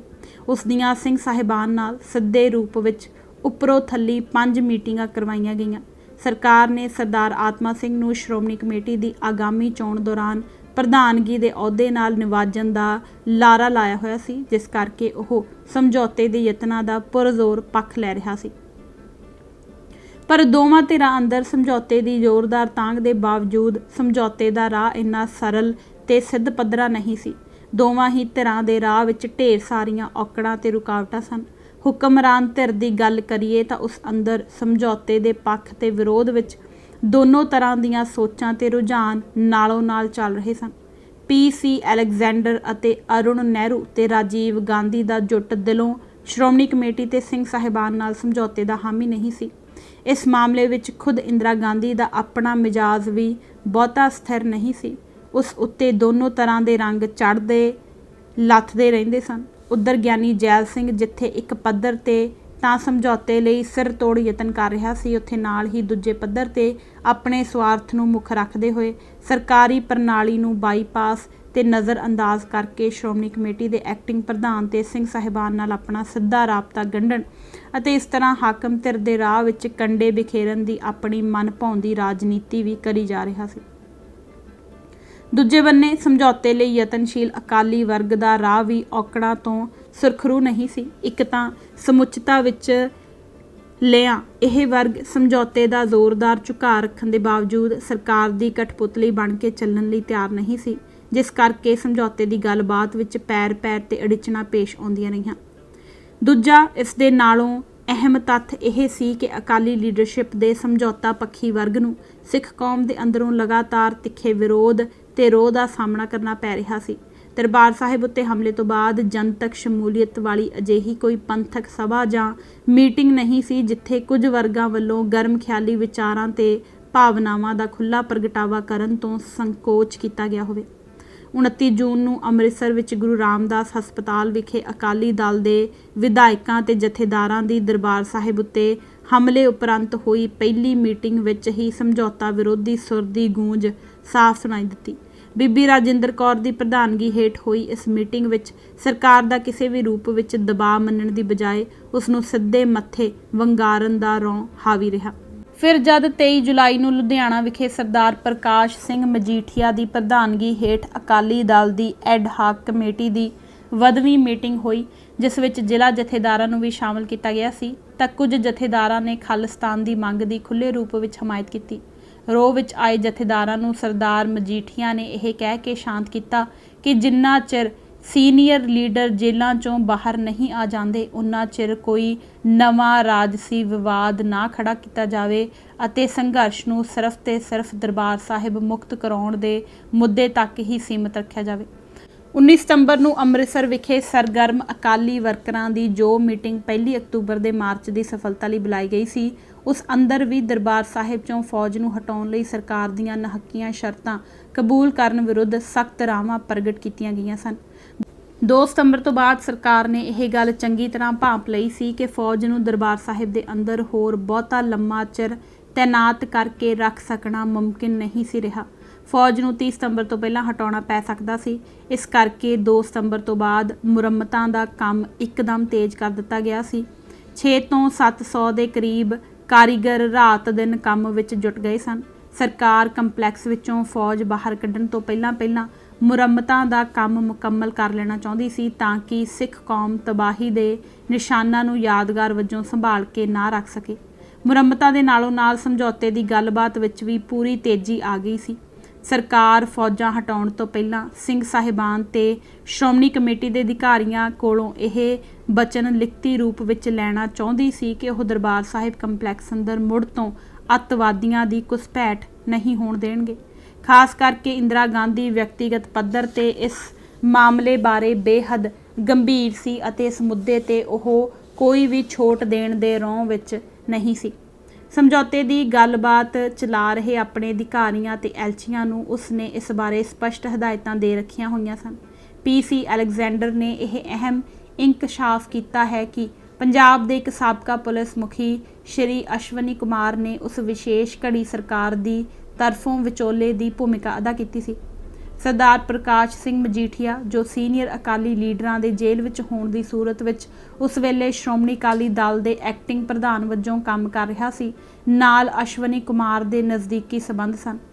ਅਲੈਗਜ਼ੈਂਡਰ ਮੁਤਾਬਕ ਸਰਕਾਰ ਦੀ ਤਰਫੋਂ ਉਸ ਨੇ ਤੇ ਨਰਸਿਮਹਾ ਰਾਓ ਨੇ ਅਸ਼ਵਨੀ ਕੁਮਾਰ ਦੇ ਜ਼ਰੀਏ ਸਰਦਾਰ ਮਜੀਠੀਆ ਨਾਲ 15 ਸਤੰਬਰ ਨੂੰ ਦਿੱਲੀ ਦੇ ਵਸੰਤ ਵਿਹਾਰ ਦੇ ਇੱਕ ਗੈਸਟ ਹਾਊਸ ਵਿੱਚ ਗੁਪਤ ਮੀਟਿੰਗ ਕੀਤੀ ਅਤੇ ਉਸ ਨੂੰ ਸਪਸ਼ਟ ਕੀਤਾ ਕਿ ਸਰਕਾਰ ਦਰਬਾਰ ਸਾਹਿਬ ਅੰਦਰੋਂ ਫੌਜਾਂ ਹਟਾਉਣ ਲਈ ਪੂਰੀ ਰਜ਼ਾਮੰਦ ਸੀ, ਪਰ ਉਹ ਪਹਿਲਾਂ ਸਿੰਘ ਸਾਹਿਬਾਨ ਤੇ ਸ਼੍ਰੋਮਣੀ ਕਮੇਟੀ ਦੇ ਅਧਿਕਾਰੀਆਂ ਕੋਲੋਂ ਇੱਕ ਤਾਂ ਲਿਖਤੀ ਰੂਪ ਵਿੱਚ ਉੱਪਰ ਬਿਆਨਿਆ ਬਚਨ ਲੈਣਾ ਚਾਹੁੰਦੀ ਸੀ ਅਤੇ ਦੂਜਾ ਇਹ ਚਾਹੁੰਦੀ ਸੀ ਕਿ ਗਿਆਨੀ ਜੈਲ ਸਿੰਘ, ਬੂਟਾ ਸਿੰਘ ਤੇ ਸੰਤਾ ਸਿੰਘ ਨੂੰ ਦੋਸ਼ ਮੁਕਤ ਕੀਤਾ ਜਾਵੇ। ਸਰਦਾਰ ਮਜੀਠੀਆ ਇਹਨਾਂ ਦੋਨੋਂ ਗੱਲਾਂ ਨਾਲ ਸਹਿਮਤ ਹੋ ਗਏ ਸਨ ਅਤੇ ਇਸ ਬਾਰੇ ਸਿੰਘ ਸਾਹਿਬਾਨ ਤੇ ਸ਼੍ਰੋਮਣੀ ਕਮੇਟੀ ਦੇ ਅਧਿਕਾਰੀਆਂ ਨਾਲ ਗੱਲ ਕਰਨ ਲਈ ਅੰਮ੍ਰਿਤਸਰ ਚਲੇ ਗਏ ਸਨ। 20 ਸਤੰਬਰ ਨੂੰ ਸਰਦਾਰ ਮਜੀਠੀਆ ਨੇ ਵਾਪਸ ਦਿੱਲੀ ਆ ਕੇ ਦੱਸਿਆ ਕਿ ਸਿੰਘ ਸਾਹਿਬਾਨ ਗਿਆਨੀ ਜੈਲ ਸਿੰਘ ਤੇ ਬੂਟਾ ਸਿੰਘ ਨੂੰ ਤਾਂ ਦੋਸ਼ ਮੁਕਤ ਕਰਨ ਲਈ ਰਾਜੀ ਸਨ, ਪਰ ਸੰਤਾ ਸਿੰਘ ਨੂੰ ਕਦਾਚਿਤ ਨਹੀਂ। ਜਿੱਥੋਂ ਤੱਕ ਦਰਬਾਰ ਸਾਹਿਬ ਅੰਦਰ ਮੁੜ ਤੋਂ ਅੱਤਵਾਦੀ ਘੁਸਪੈਠ ਨੂੰ ਰੋਕਣ ਬਾਰੇ ਲਿਖਤੀ ਰੂਪ ਵਿੱਚ ਬਚਨ ਦੇਣ ਦੀ ਗੱਲ ਸੀ, ਉਸ ਬਾਰੇ ਸਿੰਘ ਸਾਹਿਬਾਨ ਨੇ ਆਪਣੀ ਅਸਮਰਥਾ ਪ੍ਰਗਟਾਉਂਦਿਆਂ ਇੱਕ ਵਿੱਚ ਵਿਚਾਲੇ ਦਾ ਰਾਹ ਸੁਝਾਇਆ ਸੀ ਕਿ ਉਹ ਸ੍ਰੀ ਹਰਿਮੰਦਰ ਸਾਹਿਬ ਵਿਖੇ ਸ੍ਰੀ ਗੁਰੂ ਗ੍ਰੰਥ ਸਾਹਿਬ ਦੀ ਪਵਿੱਤਰ ਹਜ਼ੂਰੀ ਵਿੱਚ ਇਹ ਬਚਨ ਆਪਣੇ ਮੂੰਹੋਂ ਜ਼ਬਾਨੀ ਤੌਰ ਤੇ ਦੇਣ ਲਈ ਤਿਆਰ ਸਨ। ਸਰਦਾਰ ਮਜੀਠੀਆ ਨੇ ਗੱਲਬਾਤ ਦੀ ਸਹੂਲਤ ਲਈ ਇਹਨਾਂ ਮੁੱਦਿਆਂ ਨੂੰ ਲਿਖਤੀ ਰੂਪ ਦੇਣ ਦਾ ਸੁਝਾਅ ਦਿੱਤਾ, ਜਿਸ ਨੂੰ ਇੰਦਰਾ ਗਾਂਧੀ ਦੀ ਸਹਿਮਤੀ ਨਾਲ ਪ੍ਰਵਾਨ ਕਰ ਲਿਆ ਗਿਆ ਸੀ। ਇਸ ਤਰ੍ਹਾਂ ਅਲੈਗਜ਼ੈਂਡਰ ਤੇ ਨਰਸਿਮਹਾ ਰਾਓ ਨੇ ਝਟਪਟ ਇੱਕ ਲਿਖਤੀ ਮਸੌਦਾ ਤਿਆਰ ਕਰਕੇ ਅਗਲੇ ਦਿਨ ਸੁਬਾਹ ਹੀ ਸਰਦਾਰ ਮਜੀਠੀਆ ਦੇ ਸਪੁਰਦ ਕਰ ਦਿੱਤਾ, ਜਿਸ ਨੂੰ ਲੈ ਕੇ ਉਹ ਅੰਮ੍ਰਿਤਸਰ ਲਈ ਰਵਾਨਾ ਹੋ ਗਏ। ਭਾਵੇਂ ਇਹ ਸਾਰਾ ਅਮਲ ਪੂਰੀ ਤਰ੍ਹਾਂ ਗੁਪਤ ਰੱਖਿਆ ਗਿਆ ਸੀ, ਪਰ ਗਿਆਨੀ ਜੈਲ ਸਿੰਘ ਨੂੰ ਆਪਣੇ ਸੂਤਰਾਂ ਰਾਹੀਂ ਇਸ ਗੱਲ ਦੀ ਭਿਣਕ ਪੈ ਗਈ ਸੀ। ਉਸ ਦੀ ਆਪਣੇ ਪੱਧਰ ਤੇ ਵੀ ਸਿੰਘ ਸਾਹਿਬਾਨ ਤੇ ਸਰਦਾਰ ਆਤਮਾ ਸਿੰਘ ਨਾਲ ਸਿੱਧੀ ਗੱਲਬਾਤ ਚੱਲ ਰਹੀ ਸੀ ਅਤੇ ਉਹ ਸਮਝੌਤੇ ਦਾ ਸਾਰਾ ਸਿਹਰਾ ਆਪਣੇ ਸਿਰ ਲੈਣਾ ਚਾਹੁੰਦਾ ਸੀ, ਤਾਂ ਜੋ ਉਸ ਦਾ ਸਿੱਖ ਕੌਮ ਅੰਦਰ ਖੋਇਆ ਵਕਾਰ ਕੁਝ ਹੱਦ ਤੱਕ ਬਹਾਲ ਹੋ ਸਕੇ। ਇਸ ਕਰਕੇ ਉਹ ਉਸ ਨੂੰ ਨਜ਼ਰ ਅੰਦਾਜ਼ ਤੇ ਦਰਕਿਨਾਰ ਕਰਕੇ ਅਕਾਲੀ ਧਿਰ ਨਾਲ ਸਮਝੌਤਾ ਕਰਨ ਦੇ ਕੀਤੇ ਜਾ ਰਹੇ ਇਹਨਾਂ ਯਤਨਾਂ ਉੱਤੇ ਅੱਗ ਬਬੂਲਾ ਹੋ ਉੱਠਿਆ। ਅਗਲੇ ਹੀ ਦਿਨ 22 ਸਤੰਬਰ ਨੂੰ ਉਸਨੇ ਇੰਦਰਾ ਗਾਂਧੀ ਕੋਲ ਆਪਣੀ ਨਾਰਾਜ਼ਗੀ ਪ੍ਰਗਟਾਉਂਦਿਆਂ ਅਚਾਨਕ ਖੁਦ ਸ੍ਰੀ ਹਰਿਮੰਦਰ ਸਾਹਿਬ ਵਿਖੇ ਜਾਣ ਦਾ ਆਪਣਾ ਇੱਕ ਤਰਫਾ ਫੈਸਲਾ ਸੁਣਾ ਦਿੱਤਾ। ਇੰਦਰਾ ਗਾਂਧੀ ਦੇ ਲੱਖ ਮਨਾਉਣ ਤੇ ਵੀ ਗਿਆਨੀ ਜੈਲ ਸਿੰਘ ਆਪਣੇ ਫੈਸਲੇ ਤੇ ਬਜਦ ਰਿਹਾ। ਇਸ ਨਾਲ ਸਰਕਾਰ ਸਾਹਮਣੇ ਇੱਕਦਮ ਕਸੂਤੀ ਹਾਲਤ ਪੈਦਾ ਹੋ ਗਈ। ਉਸ ਦੁਆਰਾ ਤੈਅ ਕੀਤੀ ਸਮਝੌਤੇ ਦੀ ਸਾਰੀ ਸਕੀਮ ਉਖੜ ਪੁਖੜ ਗਈ। ਗਿਆਨੀ ਜੀ ਦਾ ਵਿਗੜਿਆ ਹੋਇਆ ਮਿਜਾਜ਼ ਵੇਖ ਕੇ ਇੰਦਰਾ ਗਾਂਧੀ ਨੂੰ ਮਜਬੂਰੀ ਵਸ 25 ਸਤੰਬਰ ਦੀ ਰਾਤ ਨੂੰ ਰੇਡੀਓ ਤੇ ਟੀਵੀ ਉੱਤੋਂ ਦਰਬਾਰ ਸਾਹਿਬ ਚੋਂ ਫੌਜ ਨੂੰ ਬਾਹਰ ਕੱਢ ਲੈਣ ਅਤੇ ਇਸ ਦਾ ਪ੍ਰਬੰਧ ਮੁੜ ਸ਼੍ਰੋਮਣੀ ਕਮੇਟੀ ਨੂੰ ਸੌਂਪਣ ਬਾਰੇ ਅਗੇਤਰਾ ਐਲਾਨ ਕਰਨਾ ਪੈ ਗਿਆ ਸੀ। ਦਿੱਲੀ ਦਰਬਾਰ ਦੇ ਅੰਦਰਲਾ ਇਹ ਰਫੜ ਸਿੰਘ ਸਾਹਿਬਾਨ ਲਈ ਵਰਦਾਨ ਸਾਬਤ ਹੋਇਆ। ਇਸ ਦੀ ਬਦੌਲਤ ਉਹਨਾਂ ਨੂੰ ਨਾ ਸਰਕਾਰ ਨੂੰ ਕੋਈ ਲਿਖਤੀ ਬਚਨ ਦੇਣਾ ਪਿਆ ਤੇ ਨਾ ਹੀ ਸ੍ਰੀ ਗੁਰੂ ਗ੍ਰੰਥ ਸਾਹਿਬ ਦੀ ਹਜ਼ੂਰੀ ਵਿੱਚ ਖਲੋ ਕੇ ਜ਼ੁਬਾਨ ਦੇਣ ਦੀ ਨੌਬਤ ਦਾ ਸਾਹਮਣਾ ਕਰਨਾ ਪਿਆ। ਗਿਆਨੀ ਜੈਲ ਸਿੰਘ ਦੇ ਵਿਚੋਲਿਆਂ, ਖਾਸ ਕਰਕੇ ਸਰਦਾਰ ਰਵੇਲ ਸਿੰਘ ਤੇ ਸਰਦਾਰ ਤਰਲੋਚਨ ਸਿੰਘ ਨੇ ਵਿੱਚ ਪੈ ਕੇ ਸਿੰਘ ਸਾਹਿਬਾਨ ਨਾਲ ਅੰਦਰ ਖਾਤੇ ਸਾਰੀ ਗੱਲ ਨਿਬੇੜ ਲਈ ਹੋਈ ਸੀ, ਜਿਸ ਅਨੁਸਾਰ 25 ਸਤੰਬਰ ਨੂੰ ਸਰਦਾਰ ਰਵੇਲ ਸਿੰਘ ਗਿਆਨੀ ਜੈਲ ਸਿੰਘ ਵੱਲੋਂ ਲਿਖਤੀ ਸਪਸ਼ਟੀਕਰਨ ਲੈ ਕੇ 5 ਸਿੰਘ ਸਾਹਿਬਾਨ ਪਾਸ ਹਾਜ਼ਰ ਹੋਏ। ਇਸ ਸਪਸ਼ਟੀਕਰਨ ਉੱਤੇ ਵਿਚਾਰ ਕਰਨ ਅਤੇ ਗਿਆਨੀ ਜੀ ਦੇ ਵਿਚੋਲਿਆਂ ਦੁਆਰਾ ਪੇਸ਼ ਕੀਤੀਆਂ ਤਸਵੀਰਾਂ ਤੇ ਹੋਰ ਜ਼ਰੂਰੀ ਕਾਗਜ਼ਾਤ ਵਿਖਾਉਣ ਤੇ ਦਿੱਤੀਆਂ ਦਲੀਲਾਂ ਦੇ ਆਧਾਰ ਤੇ ਸਿੰਘ ਸਾਹਿਬਾਨ ਨੂੰ ਪੂਰਾ ਯਕੀਨ ਹੋ ਗਿਆ ਕਿ ਗਿਆਨੀ ਜੀ ਉੱਤੇ ਲੱਗੇ ਦੋਸ਼ ਸਾਬਤ ਨਹੀਂ ਹੋ ਸਕੇ, ਜਿਸ ਕਰਕੇ ਸਿੰਘ ਸਾਹਿਬਾਨ ਨੇ 26 ਸਤੰਬਰ ਨੂੰ ਗਿਆਨੀ ਜੈਲ ਸਿੰਘ ਨੂੰ ਸਾਰੇ ਦੋਸ਼ਾਂ ਤੋਂ ਮੁਕਤ ਕਰਾਰ ਦੇਣ ਦਾ ਫੈਸਲਾ ਸੁਣਾ ਦਿੱਤਾ। ਇਸ ਤਰ੍ਹਾਂ ਸਿੰਘ ਸਾਹਿਬਾਨ ਦੁਆਰਾ ਗਿਆਨੀ ਜੈਲ ਸਿੰਘ ਪ੍ਰਤੀ ਵਰਤੀ ਗਈ ਇਸ ਰਿਆਇਤ ਦਿਲੀ ਸਦਕਾ ਉਸ ਵੱਲੋਂ ਅਕਾਲ ਤਖਤ ਸਾਹਮਣੇ ਖੁਦ ਪੇਸ਼ ਹੋਣ ਤੋਂ ਬਿਨਾਂ ਹੀ ਛੁਟਕਾਰਾ ਹੋ ਗਿਆ ਸੀ। ਇਸ ਅਹਿਸਾਨ ਦਾ ਬਦਲਾ ਚੁਕਾਉਣ ਲਈ ਗਿਆਨੀ ਜੀ ਅਗਲੇ ਹੀ ਦਿਨ ਦਰਬਾਰ ਸਾਹਿਬ ਪਹੁੰਚ ਗਏ। ਸਾਰੇ ਘਟਨਾਕ੍ਰਮ ਦੇ ਚਸ਼ਮਦੀਦ ਗਵਾਹ ਸਰਦਾਰ ਕੁਲਵੰਤ ਸਿੰਘ ਲਿਖਦੇ ਹਨ ਕਿ ਗਿਆਨੀ ਜੈਲ ਸਿੰਘ ਹਰਿਮੰਦਰ ਸਾਹਿਬ ਮੱਥਾ ਟੇਕ ਕੇ ਹੈੱਡ ਗ੍ਰੰਥੀ ਜੀ ਦੇ ਕਮਰੇ ਵਿੱਚ ਸਿੰਘ ਸਾਹਿਬਾਨ ਪਾਸ ਗਏ ਅਤੇ ਮੁਆਫੀ ਮੰਗੀ। ਸਿੰਘ ਸਾਹਿਬਾਨ ਨੇ ਗਿਆਨੀ ਜੈਲ ਸਿੰਘ ਨਾਲ ਆਪਣੇ ਦਫ਼ਤਰ ਵਿੱਚ ਵਿਚਾਰ ਵਟਾਂਦਰਾ ਕੀਤਾ। ਕੁਝ ਹਮ ਚਲੇ, ਕੁਝ ਤੁਮ ਚਲੋ, ਫਾਸਲਾ ਕੁਝ ਤੋਂ ਕਮ ਹੋਗਾ ਦੇ ਨਜ਼ਰੀਏ ਨਾਲ ਗਿਆਨੀ ਜੈਲ ਸਿੰਘ ਨੂੰ ਸੰਗਤ ਵਿੱਚ ਮੁਆਫੀ ਮੰਗਣ ਲਈ ਮਨਾ ਲਿਆ। ਸੰਗਤ ਵਿੱਚ ਮੁਆਫੀ ਮੰਗਣ ਤੇ ਸਿੰਘ ਸਾਹਿਬਾਨ ਨੇ ਗਿਆਨੀ ਜੀ ਨੂੰ ਬਖਸ਼ ਦਿੱਤਾ। ਗਿਆਨੀ ਜੈਲ ਸਿੰਘ ਨੇ ਝੂਠ ਦਾ ਸਹਾਰਾ ਲੈ ਕੇ ਦਲੀਲਾਂ ਦਿੱਤੀਆਂ ਤੇ ਆਪਣੀ ਬੇਵਸੀ ਸਾਬਤ ਕੀਤੀ। ਉਸ ਤੋਂ ਪਹਿਲਾਂ ਗਿਆਨੀ ਜੀ ਨੇ ਪੰਜਾਬ ਦੇ ਗਵਰਨਰ ਸ਼੍ਰੀ KT ਸਤਾਰਵਾਲਾ ਤੇ ਉਸ ਦੇ ਮੁੱਖ ਸਲਾਹਕਾਰ RV ਸੁਬਰੇਮਨਿਅਮ ਨੂੰ ਹੈੱਡ ਗ੍ਰੰਥੀ ਦੇ ਦਫ਼ਤਰ ਵਿੱਚ ਬੁਲਾ ਕੇ ਸਿੰਘ ਸਾਹਿਬਾਨ ਦੇ ਸਾਹਮਣੇ ਦੋਹਾਂ ਨੂੰ ਕਹਿ ਦਿੱਤਾ ਸੀ ਕਿ ਅੱਜ ਜਾਂ ਕੱਲ੍ਹ ਤੱਕ ਸਿੰਘ ਸਾਹਿਬਾਨ ਨੂੰ ਕੰਪਲੈਕਸ ਦਾ ਮੁਕੰਮਲ ਕਬਜ਼ਾ ਤੇ ਚਾਰਜ ਸੰਭਾਲ ਦਿੱਤਾ ਜਾਵੇ। ਪਰ ਕਬਜ਼ਾ ਦੇਣ ਤੇ ਲੈਣ ਦਾ ਇਹ ਅਮਲ 2 ਹਫ਼ਤਿਆਂ ਵਿੱਚ ਨੇਪਰੇ ਚੜ੍ਹਿਆ, ਜਿਸ ਦੌਰਾਨ ਨਾ ਸਿਰਫ ਦੋਵਾਂ ਧਿਰਾਂ ਦੇ ਦਰਮਿਆਨ ਤਿੱਖੀ ਅੜਫਸ ਹੁੰਦੀ ਰਹੀ, ਸਗੋਂ ਦੋਵਾਂ ਹੀ ਧਿਰਾਂ ਨੂੰ ਅਲੱਗ-ਅਲੱਗ ਰੂਪਾਂ ਵਿੱਚ ਆਪਣੀਆਂ ਅੰਦਰੂਨੀ ਮੁਸ਼ਕਲਾਂ ਨਾਲ ਵੀ ਜੂਝਣਾ ਪਿਆ। ਸਿੰਘ ਸਾਹਿਬਾਨ ਤੇ ਸ਼੍ਰੋਮਣੀ ਕਮੇਟੀ ਦੇ ਅਧਿਕਾਰੀਆਂ ਲਈ ਖਾਸ ਕਰਕੇ ਇਹ ਅਮਲ ਜ਼ਿਆਦਾ ਅੰਦਰੂਨੀ ਕਲੇਸ਼ ਉਪਜਾਊ ਸਾਬਤ ਹੋਇਆ। ਗਿਆਨੀ ਜੈਲ ਸਿੰਘ ਦਾ ਮਾਮਲਾ। ਸਿੰਘ ਸਾਹਿਬਾਨ ਦੁਆਰਾ ਗਿਆਨੀ ਜੈਲ ਸਿੰਘ ਨੂੰ ਮੁਆਫ ਕਰ ਦਿੱਤੇ ਜਾਣ ਦੇ ਫੈਸਲੇ ਦਾ ਸਿੱਖ ਜਗਤ ਅੰਦਰੋਂ ਭਾਰੀ ਵਿਰੋਧ ਹੋਇਆ। ਇਹ ਵਿਰੋਧ ਇੰਨਾ ਤਿੱਖਾ ਤੇ ਵਿਆਪਕ ਸੀ ਕਿ ਸਿੰਘ ਸਾਹਿਬਾਨ ਲਈ ਇਸ ਮਸਲੇ ਤੇ ਸਿੱਖ ਸੰਗਤਾਂ ਦੇ ਤੀਰਾਂ ਵਰਗੇ ਤੇਜ਼ ਧਾਰ ਸਵਾਲਾਂ ਦਾ ਸਾਹਮਣਾ ਕਰ ਸਕਣਾ ਮੁਸ਼ਕਲ ਹੋ ਗਿਆ ਸੀ। ਅਸਲ ਵਿੱਚ ਸਿੱਖਾਂ ਦੇ ਮਨਾਂ ਅੰਦਰ ਗਿਆਨੀ ਜੈਲ ਸਿੰਘ ਪ੍ਰਤੀ ਨਾਰਾਜ਼ਗੀ ਤੇ ਨਫ਼ਰਤ ਇੰਨੀ ਜ਼ਿਆਦਾ ਸੀ ਕਿ ਉਹ ਉਸ ਨੂੰ ਬਿਨਾਂ ਸਜ਼ਾ ਦਿੱਤੇ ਬਖਸ਼ ਦੇਣ ਦੇ ਉੱਕਾ ਹੀ ਪੱਖ ਵਿੱਚ ਨਹੀਂ ਸਨ। ਫਿਰ ਜਿਸ ਇਤਰਾਜ਼ਯੋਗ ਤਰੀਕੇ ਨਾਲ ਉਸ ਨੂੰ ਬਖਸ਼ਿਆ ਗਿਆ, ਉਸ ਨਾਲ ਸਿੱਖ ਸੰਗਤਾਂ ਨੂੰ ਹੋਰ ਦੂਣਾ ਰੋਹ ਚੜ੍ਹ ਗਿਆ ਸੀ। ਗਿਆਨੀ ਜੈਲ ਸਿੰਘ ਪ੍ਰਤੀ ਸਿੱਖਾਂ ਦੇ ਗੁੱਸੇ ਦਾ ਹਾਲ ਇਹ ਸੀ ਕਿ ਇਸ ਦਾ ਵਰਣਨ ਕਰਨ ਲਈ ਸਰਦਾਰ ਖੁਸ਼ਵੰਤ ਸਿੰਘ ਵਰਗੇ ਤਹਿਜ਼ੀਬ ਯਾਫਤਾ ਵਿਅਕਤੀ ਨੂੰ ਵੀ ਖਰਵੀਂ ਭਾਸ਼ਾ ਵਰਤਣੀ ਪਈ। ਉਸਨੇ ਲਿਖਿਆ ਕਿ ਉਸ ਵੇਲੇ ਜਿੰਨੀ ਗਾਲ ਮੈਂ ਸਿੱਖਾਂ ਦੇ ਮੂੰਹੋਂ ਗਿਆਨੀ ਬਾਰੇ ਸੁਣੀ, ਉਨੀ ਮੈਂ ਨਾ ਕਦੇ ਸੁਣੀ ਹੈ ਤੇ ਨਾ ਜਾਣੀ ਹੈ। ਸਿੱਖ ਜਗਤ ਦਾ ਇਹ ਗੁੱਸਾ ਕਿਸੇ ਇਕੱਲੇ ਕਹਿਰੇ ਕਾਰਨ ਜਾਂ ਕਰਮ ਦੀ ਪੈਦਾਇਸ਼ ਨਹੀਂ ਸੀ। ਇਸ ਦੇ ਪਿੱਛੇ ਕਈ ਸਾਰੇ ਕਾਰਨ ਕੰਮ ਕਰਦੇ ਸਨ। ਦਰਬਾਰ ਸਾਹਿਬ ਉੱਤੇ ਫੌਜੀ ਹਮਲੇ ਵਿੱਚ ਭਾਈਵਾਲ ਬਣਿਆ ਹਰ ਸਿੱਖ ਭਾਈਚਾਰੇ ਦੀਆਂ ਨਜ਼ਰਾਂ ਵਿੱਚ ਗੁਨਾਹਗਾਰ ਸੀ। ਜਿੰਨਾ ਵੱਡਾ ਉਸ ਦਾ ਅਹੁਦਾ ਸੀ, ਉਨਾ ਹੀ ਉਹ ਵੱਡਾ ਗੁਨਾਹਗਾਰ ਸੀ।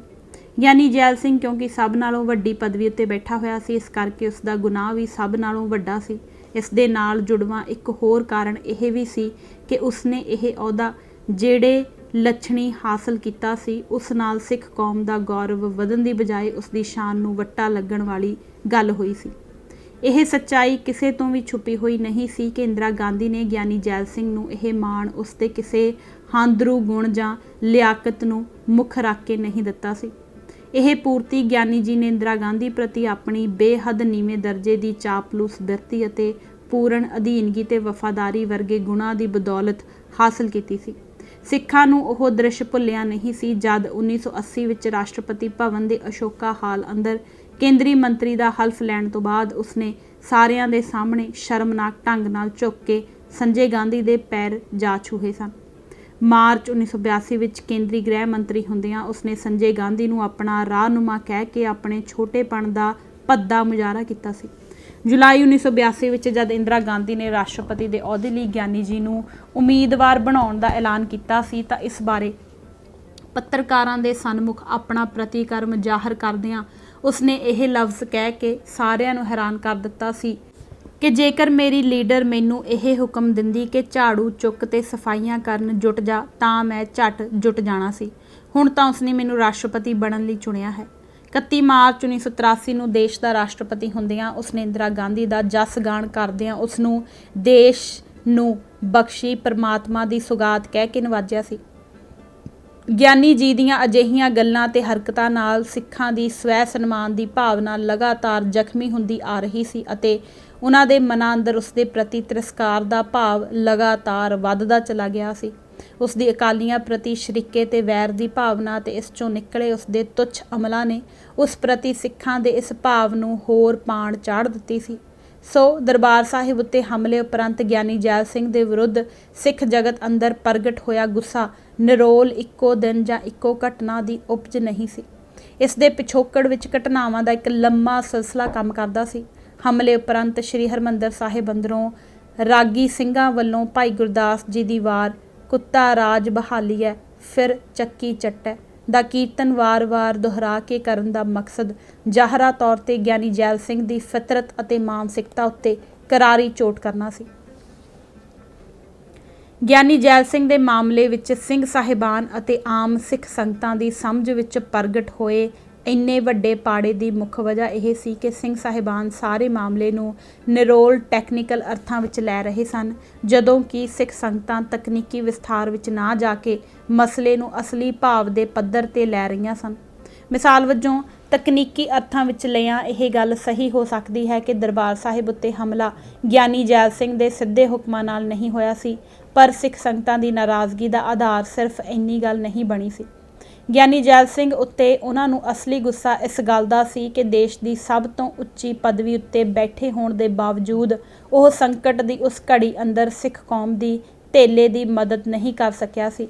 ਭਾਰਤੀ ਫੌਜ ਦਾ ਚੀਫ ਕਮਾਂਡਰ ਹੋਣ ਦੇ ਬਾਵਜੂਦ ਉਹ ਨਾ ਤਾਂ ਫੌਜ ਨੂੰ ਇਹ ਪਾਪ ਕਰਨ ਤੋਂ ਵਰਜ ਸਕਿਆ ਸੀ ਅਤੇ ਨਾ ਆਪਣੇ ਵੱਲੋਂ ਇਸ ਵਿਰੁੱਧ ਕੋਈ ਅਸਰਦਾਰ ਤੇ ਤਾਕਤਵਰ ਰੋਸ ਹੀ ਪ੍ਰਗਟਾ ਸਕਿਆ ਸੀ।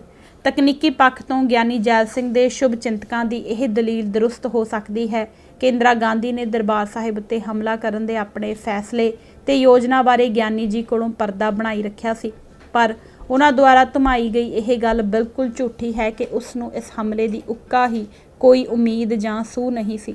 ਰਾਸ਼ਟਰਪਤੀ ਬਾਹਰੀ ਸੰਸਾਰ ਨਾਲੋਂ ਪੂਰਨ ਰੂਪ ਵਿੱਚ ਟੁੱਟਿਆ ਹੋਇਆ ਨਹੀਂ ਸੀ।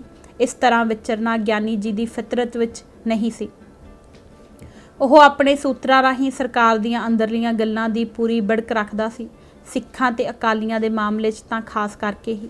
ਨਾਲੇ ਉਸਨੇ ਜਿਸ ordinance Punjab special power act 1956 ਉੱਤੇ 3 ਜੂਨ ਦੀ ਰਾਤ ਨੂੰ ਦੇਰ ਗਏ ਦਸਤਖਤ ਕੀਤੇ ਸਨ, ਉਸ ਵਿੱਚ ਇਹ ਗੱਲ ਸਾਫ਼ ਰੂਪ ਵਿੱਚ ਲਿਖੀ ਹੋਈ ਸੀ ਕਿ ਰਾਸ਼ਟਰਪਤੀ ਪੰਜਾਬ ਵਿੱਚ ਚੱਲ ਰਹੇ ਮੌਜੂਦਾ ਅੰਦੋਲਨ ਬਾਰੇ ਕੋਈ ਵੀ ਅਜਿਹੀ ਗੱਲ ਲਿਖਣ, ਪ੍ਰਚਾਰਨ ਤੇ ਛਾਪਣ ਉੱਤੇ 2 ਮਹੀਨਿਆਂ ਲਈ ਪਾਬੰਦੀ ਲਾਉਣ ਦੀ ਖੁਸ਼ੀ ਹਾਸਲ ਕਰਦਾ ਹੈ, ਜਿਹੜੀ ਅਲੱਗ-ਅਲੱਗ ਭਾਈਚਾਰਿਆਂ ਵਿਚਕਾਰ ਬੇਇਤਫਾਕੀ, ਦੁਸ਼ਮਣੀ, ਬੇਵਿਸ਼ਵਾਸੀ ਤੇ ਨਫ਼ਰਤ ਪੈਦਾ ਕਰਦੀ ਹੋਵੇ ਜਾਂ ਜਿਸ ਤੋਂ ਅਮਨ ਕਾਨੂੰਨ ਨੂੰ ਖਤਰਾ ਖੜਾ ਹੁੰਦਾ ਹੋਵੇ। ਗਿਆਨੀ ਜੈਲ ਸਿੰਘ ਇੰਨਾ ਅਨਾੜੀ ਨਹੀਂ ਸੀ ਕਿ ਉਸਨੂੰ ਇਸ ਆਰਡੀਨੈਂਸ ਦੀ ਅਤੇ ਨਾਲ ਹੀ ਇਸ ਨੂੰ ਇੰਨੀ ਤੱਦੀ ਨਾਲ ਜਾਰੀ ਕਰਨ ਦੇ ਮਕਸਦ ਦੀ ਸਮਝ ਨਾ ਪਈ ਹੋਵੇ। ਨਾ ਹੀ ਇਹ ਗੱਲ ਮੰਨਣ ਵਿੱਚ ਆਉਂਦੀ ਹੈ ਕਿ 3 ਦਿਨ ਪਹਿਲਾਂ 30 ਮਈ ਦੀ ਰਾਤ ਦੇ ਘੁੱਪ ਹਨੇਰੇ ਵਿੱਚ ਮੇਰਠ ਤੋਂ ਭਾਰਤ ਦੀ ਪਿਆਦਾ ਫੌਜ ਦੀ ਬਿਹਤਰੀਨ ਡਿਵੀਜ਼ਨ ਦੇ ਪੰਜਾਬ ਅਤੇ ਖਾਸ ਕਰਕੇ ਅੰਮ੍ਰਿਤਸਰ ਵੱਲ ਰਵਾਨਾ ਹੋਣ ਦਾ ਤੱਥ ਗਿਆਨੀ ਜੀ ਦੇ ਧਿਆਨ ਵਿੱਚ ਹੀ ਨਾ ਆਇਆ ਹੋਵੇ। ਗਿਆਨੀ ਜੀ ਦੇ ਨਿੱਜੀ ਸਲਾਹਕਾਰ ਸਰਦਾਰ ਤਰਲੋਚਨ ਸਿੰਘ ਲਿਖਦੇ ਹਨ ਕਿ ਜਦੋਂ ਫੌਜ ਦੀ ਹਿਲਜੁਲ ਹੋਈ ਉਸ ਵਕਤ ਅੰਮ੍ਰਿਤਸਰ ਵਿੱਚ ਸਰਦਾਰ ਗੁਰਦੇਵ ਸਿੰਘ ਬਰਾੜ ਡਿਪਟੀ ਕਮਿਸ਼ਨਰ ਸੀ। ਉਹ ਮੈਨੂੰ ਟੈਲੀਫੋਨ ਤੇ ਦੱਸਦੇ ਰਹਿੰਦੇ ਸਨ ਕਿ ਪੁਲਿਸ ਤੇ ਫੌਜ ਕੀ ਕਰ ਰਹੀ ਹੈ, ਜਿਸ ਬਾਰੇ ਮੈਂ ਗਿਆਨੀ ਜੀ ਨੂੰ ਦੱਸ ਦਿੰਦਾ ਸੀ। 3 ਜੂਨ ਨੂੰ ਸਰਦਾਰ ਗੁਰਦੇਵ ਸਿੰਘ ਨੇ ਮੈਨੂੰ ਦੱਸਿਆ ਕਿ ਦਰਬਾਰ ਸਾਹਿਬ ਨੂੰ ਫੌਜ ਨੇ ਘੇਰ ਲਿਆ ਹੈ ਤੇ ਕਿਸੇ ਵਕਤ ਵੀ ਉਹ ਹਮਲਾ ਕਰ ਸਕਦੇ ਹਨ। ਉਸੇ ਸ਼ਾਮ ਟੀਵੀ ਤੇ ਰੇਡੀਓ ਤੇ ਇੰਦਰਾ ਗਾਂਧੀ ਜੀ ਨੇ ਸੰਦੇਸ਼ ਦਿੱਤਾ। ਗਿਆਨੀ ਜੀ ਨੇ ਟੀਵੀ ਤੇ ਰੇਡੀਓ ਰਾਹੀਂ ਇਹ ਗੱਲ ਸੁਣੀ ਅਤੇ ਉਹਨਾਂ ਨਾਲ ਸਰਕਾਰ ਵੱਲੋਂ ਕੋਈ ਸੰਪਰਕ ਨਹੀਂ ਕੀਤਾ ਗਿਆ। ਸੋ ਉਪਰੋਕਤ ਹਵਾਲੇ ਤੋਂ ਸਪਸ਼ਟ ਹੋ ਜਾਂਦਾ ਹੈ ਕਿ ਭਾਵੇਂ ਸਰਕਾਰ ਨੇ ਗਿਆਨੀ ਜੈਲ ਸਿੰਘ ਨੂੰ ਫੌਜੀ ਐਕਸ਼ਨ ਬਾਰੇ ਰਸਮੀ ਤੌਰ ਤੇ ਕੋਈ ਜਾਣਕਾਰੀ ਨਹੀਂ ਦਿੱਤੀ ਸੀ, ਫਿਰ ਵੀ ਉਹ ਘਟਨਾਵਾਂ ਬਾਰੇ ਹਨੇਰੇ ਵਿੱਚ ਨਹੀਂ ਸੀ ਬੈਠਾ ਹੋਇਆ। ਸੱਚ ਇਹ ਸੀ ਕਿ ਉਹ ਜੇਕਰ ਸਾਰਾ ਕੁਝ ਨਹੀਂ ਤਾਂ ਬਹੁਤ ਕੁਝ ਜਾਣਦਾ ਹੋਇਆ ਵੀ ਬੁੱਤ ਬਣ ਕੇ ਬੈਠਾ ਰਿਹਾ ਸੀ। ਸਿੱਖ ਸੰਗਤਾਂ ਨੂੰ ਅਸਲੀ ਗੁੱਸਾ ਉਸਦੀ ਇਸ ਅਕਾਮੀ ਨਿਪੁੰਸਕਤਾ ਉੱਤੇ ਸੀ। ਇਸੇ ਤਰ੍ਹਾਂ ਗਿਆਨੀ ਜੈਲ ਸਿੰਘ ਉੱਤੇ ਪ੍ਰਕਰਮਾਂ ਵਿੱਚ ਜੁੱਤੀ ਸਮੇਤ ਦਾਖਲ ਹੋਣ ਅਤੇ ਸਿਰ ਉੱਤੇ ਛਤਰ ਤਾਨਣ ਦੇ ਲਾਏ ਗਏ ਦੋਸ਼ ਤਕਨੀਕੀ ਪੱਖ ਤੋਂ ਭਲੇ ਹੀ ਠੀਕ ਸਾਬਤ ਨਹੀਂ ਹੋਏ ਸਨ ਅਤੇ ਇਸ ਆਧਾਰ ਤੇ ਸਿੰਘ ਸਾਹਿਬਾਨ ਹੋਰਾਂ ਉਸ ਨੂੰ ਭਲੇ ਹੀ ਦੋਸ਼ ਮੁਕਤ ਕਰਾਰ ਦੇ ਦਿੱਤਾ ਸੀ, ਪਰ ਇਸ ਤਕਨੀਕੀ ਆਧਾਰ ਤੇ ਹੀ ਉਹ ਸਿੱਖ ਸੰਗਤਾਂ ਦੀਆਂ ਨਜ਼ਰਾਂ ਵਿੱਚ ਨਿਰਦੋਸ਼ ਸਾਬਤ ਨਹੀਂ ਹੋ ਗਿਆ ਸੀ, ਕਿਉਂਕਿ ਸਿੱਖ ਸੰਗਤਾਂ ਦੇ ਉਸ ਉੱਤੇ ਖਫਾ ਹੋਣ ਦੀ ਇਸ ਨਾਲੋਂ ਵੱਖਰੀ ਤੇ ਵੱਡੀ ਇੱਕ ਵਜ੍ਹਾ ਹੋਰ ਵੀ ਸੀ।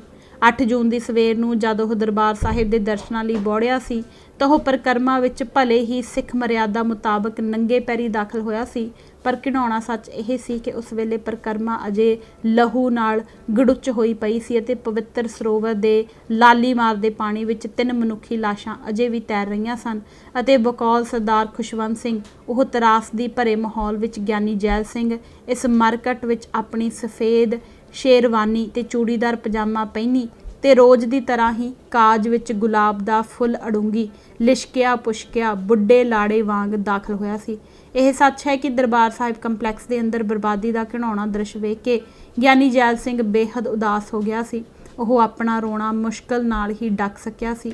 ਜੇਕਰ ਉਹ ਕੋਈ ਆਮ ਸਿੱਖ ਹੁੰਦਾ ਤਾਂ ਉਸਦੀ ਉਦਾਸ ਸੂਰਤ ਵੇਖ ਕੇ ਸਿੱਖਾਂ ਦੇ ਮਨਾਂ ਅੰਦਰ ਉਸ ਪ੍ਰਤੀ ਹਮਦਰਦੀ ਦਾ ਭਾਵ ਜਾਗ ਪੈਣਾ ਸੀ, ਪਰ ਉਸਦੇ ਅਹੁਦੇ ਤੇ ਉਸਦੇ ਸਮੁੱਚੇ ਅਗਲੇ ਪਿਛਲੇ ਕਰਮਾਂ ਵੱਲ ਵੇਖਦੇ ਹੋਏ ਸਿੱਖਾਂ ਦੇ ਮਨਾਂ ਅੰਦਰ ਉਸ ਪ੍ਰਤੀ ਹਮਦਰਦੀ ਦੀ ਭਾਵਨਾ ਪੈਦਾ ਹੋਣ ਦੀ ਬਜਾਏ ਉਸ ਪ੍ਰਤੀ ਤਿੱਖੀ ਘਿਰਣਾ ਤੇ ਗੁੱਸੇ ਦਾ ਭਾਵ ਪੈਦਾ ਹੋ ਤੁਰਿਆ ਸੀ। ਉਸਦੀ ਸੱਚੀ ਮੁੱਚੀ ਦੀ ਉਦਾਸੀ ਨੂੰ ਵੀ ਸਿੱਖਾਂ ਨੇ ਪਖੰਡ ਕਰਕੇ ਜਾਣਿਆ ਸੀ।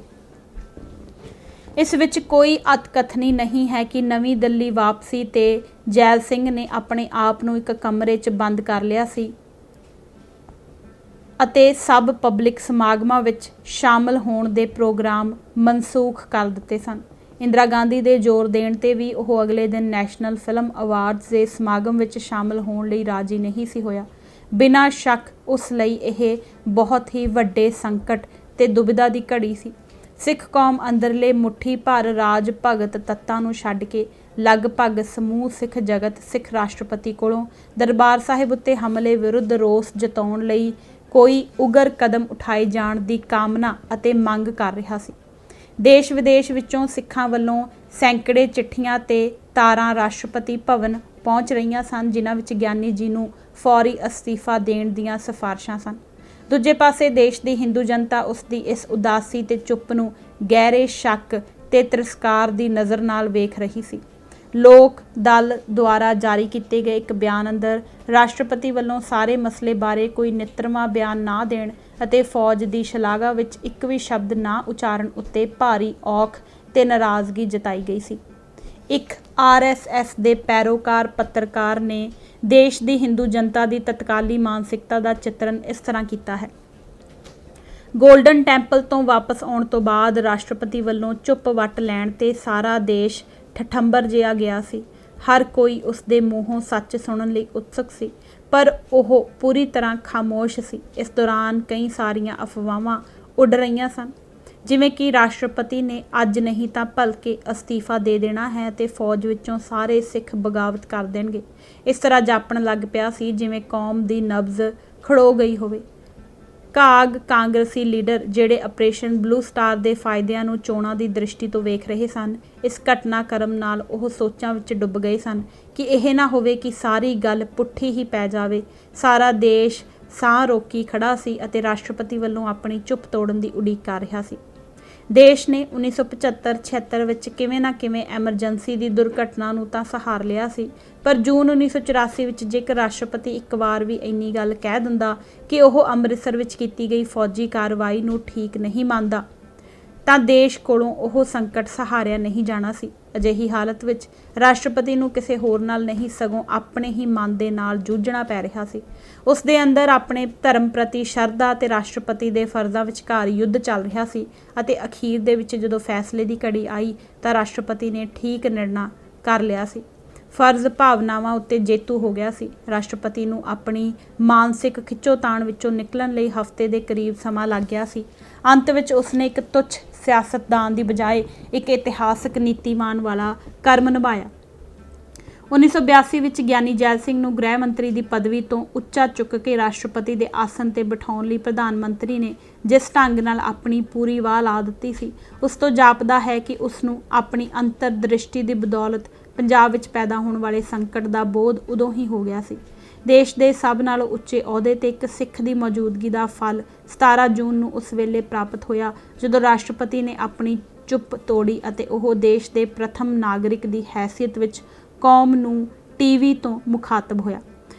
ਉਸ ਰਾਤ ਰਾਸ਼ਟਰਪਤੀ ਨੇ ਗੁਰੂ ਤੇਗ ਬਹਾਦਰ ਦੀ ਕੁਰਬਾਨੀ ਦਾ ਹਵਾਲਾ ਦਿੱਤਾ। ਭਾਰਤੀ ਫੌਜ ਦੇ ਸੁਪਰੀਮ ਕਮਾਂਡਰ ਨੇ ਲੋਕਾਂ ਨੂੰ ਦੱਸਿਆ ਕਿ ਸਾਡੀ ਫੌਜ ਨੇ ਇਸੇ ਪਰੰਪਰਾ ਉੱਤੇ ਚੱਲਦੇ ਹੋਏ ਹਰਿਮੰਦਰ ਸਾਹਿਬ ਵੱਲ ਇੱਕ ਵੀ ਗੋਲੀ ਚਲਾਏ ਬਿਨਾਂ ਆਪਣੀਆਂ ਜਾਨਾਂ ਨਿਛਾਵਰ ਕਰ ਦਿੱਤੀਆਂ। ਹਾਲਾਂਕਿ ਉਹਨਾਂ ਉੱਤੇ ਉਸ ਪਾਸਿਓਂ ਮਸ਼ੀਨ ਗਨ ਦੀਆਂ ਗੋਲੀਆਂ ਦਾ ਮੀਂਹ ਵਾਰ ਰਿਹਾ ਸੀ। ਉਸ ਦੇ ਲਫ਼ਜ਼ਾਂ ਨੇ ਜ਼ਖਮੀ ਹੋਏ ਹਿਰਦਿਆਂ ਤੇ ਮੱਲਮ ਦਾ ਕੰਮ ਕੀਤਾ।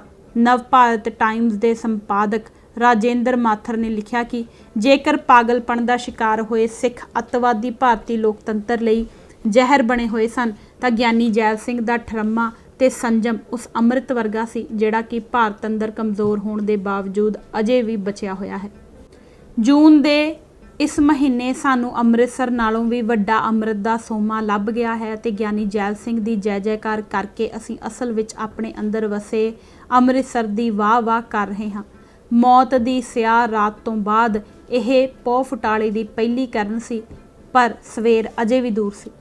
ਗਿਆਨੀ ਜੈਲ ਸਿੰਘ ਦੇ ਜਿਸ ਭਾਸ਼ਣ ਨੂੰ ਸੁਣ ਕੇ ਹਿੰਦੂਆਂ ਦੀਆਂ ਵਰਾਸ਼ਾਂ ਖਿੜ ਗਈਆਂ ਸਨ, ਉਸਨੇ ਸਿੱਖਾਂ ਦੇ ਕਲੇਜੇ ਲੂਹ ਦਿੱਤੇ ਸਨ।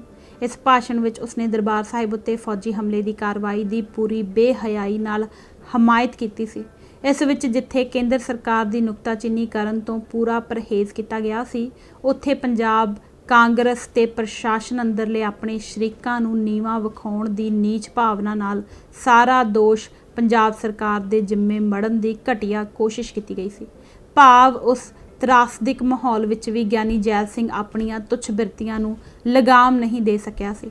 25 ਸਤੰਬਰ ਨੂੰ ਸਿੰਘ ਸਾਹਿਬਾਨ ਨੂੰ ਭੇਜੇ ਆਪਣੇ ਲਿਖਤੀ ਸਪਸ਼ਟੀਕਰਨ ਵਿੱਚ ਗਿਆਨੀ ਜੀ ਨੇ 17 ਜੂਨ ਨੂੰ ਟੀਵੀ ਉੱਤੇ ਦਿੱਤੇ ਗਏ ਆਪਣੇ ਭਾਸ਼ਣ ਦਾ ਜ਼ਿਕਰ ਕਰਦੇ ਹੋਏ ਲਿਖਿਆ ਸੀ ਕਿ ਉਹ ਭਾਸ਼ਣ ਮੇਰੀਆਂ ਦਰਦਨਾਕ ਭਾਵਨਾਵਾਂ ਦਾ ਪ੍ਰਗਟਾਵਾ ਸੀ। ਸੋ ਇਸ ਤੋਂ ਗਿਆਨੀ ਜੀ ਦੀਆਂ ਭਾਵਨਾਵਾਂ ਦੀ ਤਾਸੀਰ ਦਾ ਸਾਫ਼ ਪਤਾ ਚੱਲ ਜਾਂਦਾ ਹੈ।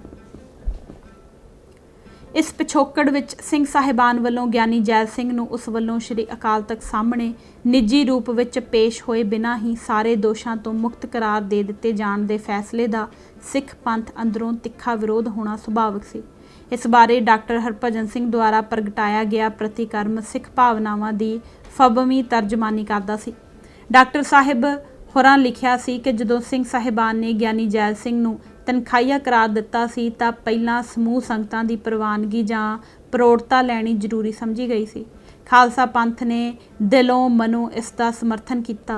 हर माई भाई ने महसूस किया कि इस फैसले विच ओह आप शामिल है।